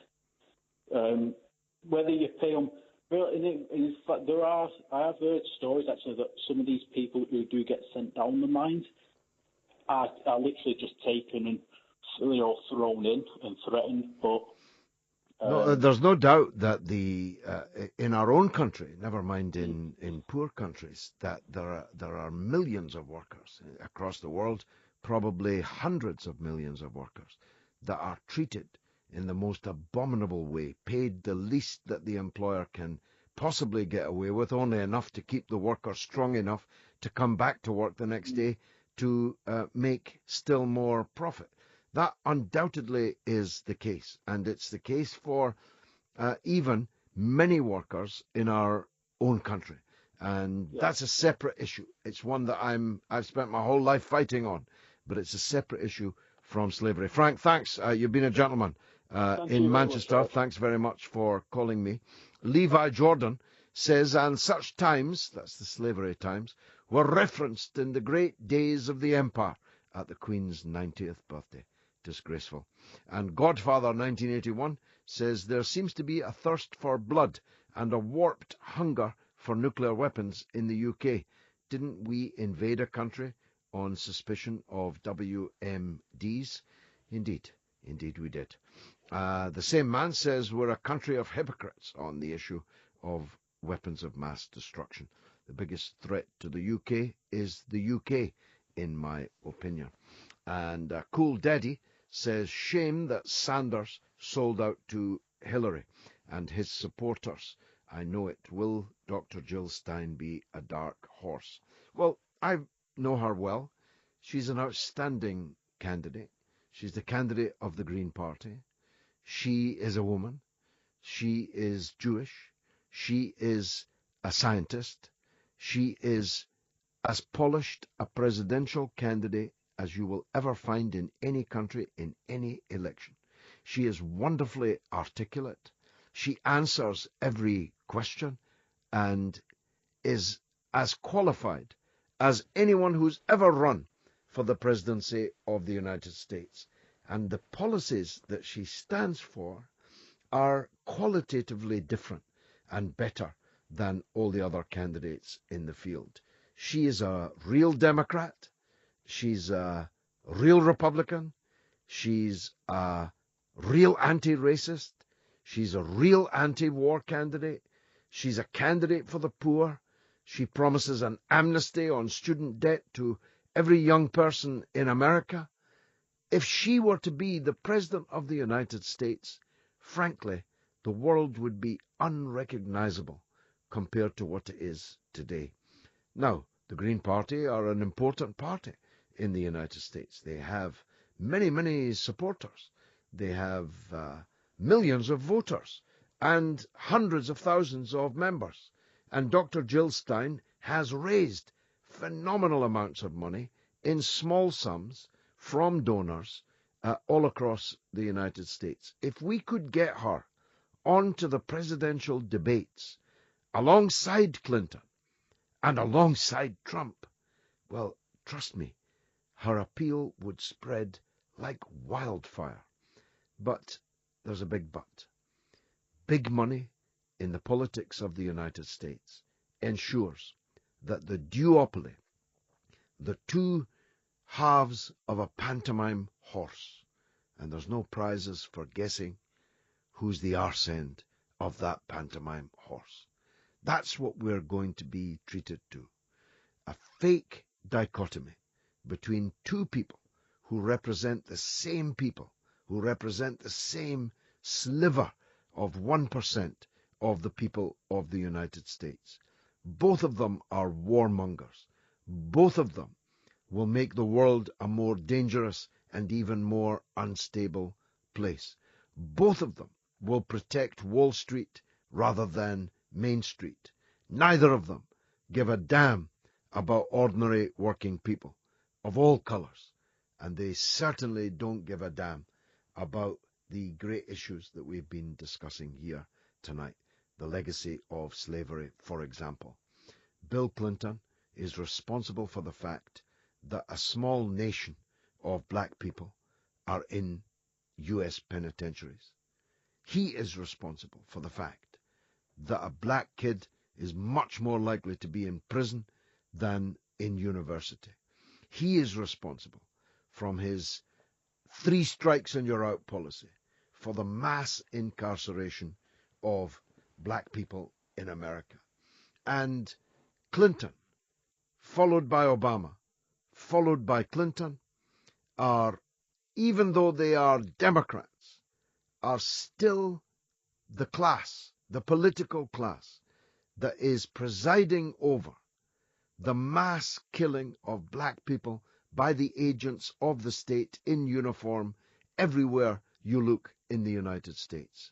Now, I did promise that I'd say something about Big Brother, only because my dear friend Denny, who runs this station, asked me to, because it's not something that I talk about normally. But I see that it has started again. I see that it is a parade of the second and third rate, unknowns, unnamed, unrecognizable, Z-list celebrities. There are 1 or 2 figures of note. James Whale, once of this parish, who got me into radio in an important regard. I used to regularly be a guest on his show. And when I came out of the Big Brother house in 2006, in early 2006, when I walked out, I was signed up immediately by TalkSport to begin presenting a show, and the rest is history. So I owe a debt to James Will. He's a big and significant figure in British broadcasting history. He's a very crotchety man, very difficult man, and I'm not sure how he'll cope with the incarceration that now awaits him. I was in it for 22 days and nights. Just so you know, the isolation is total. There is not a single sound or sight from outside that you will see during your time there. It is like being in a capsule, with a lot of other people, many of whom are picked to drive you mad, as indeed you may well drive them mad. I went in there thinking that I would write a novel in my head, because of course pens and paper and so on are not allowed. And by the end, I was fretting about where he or she got that tobacco, which they didn't have yesterday. That's how mad it gets you.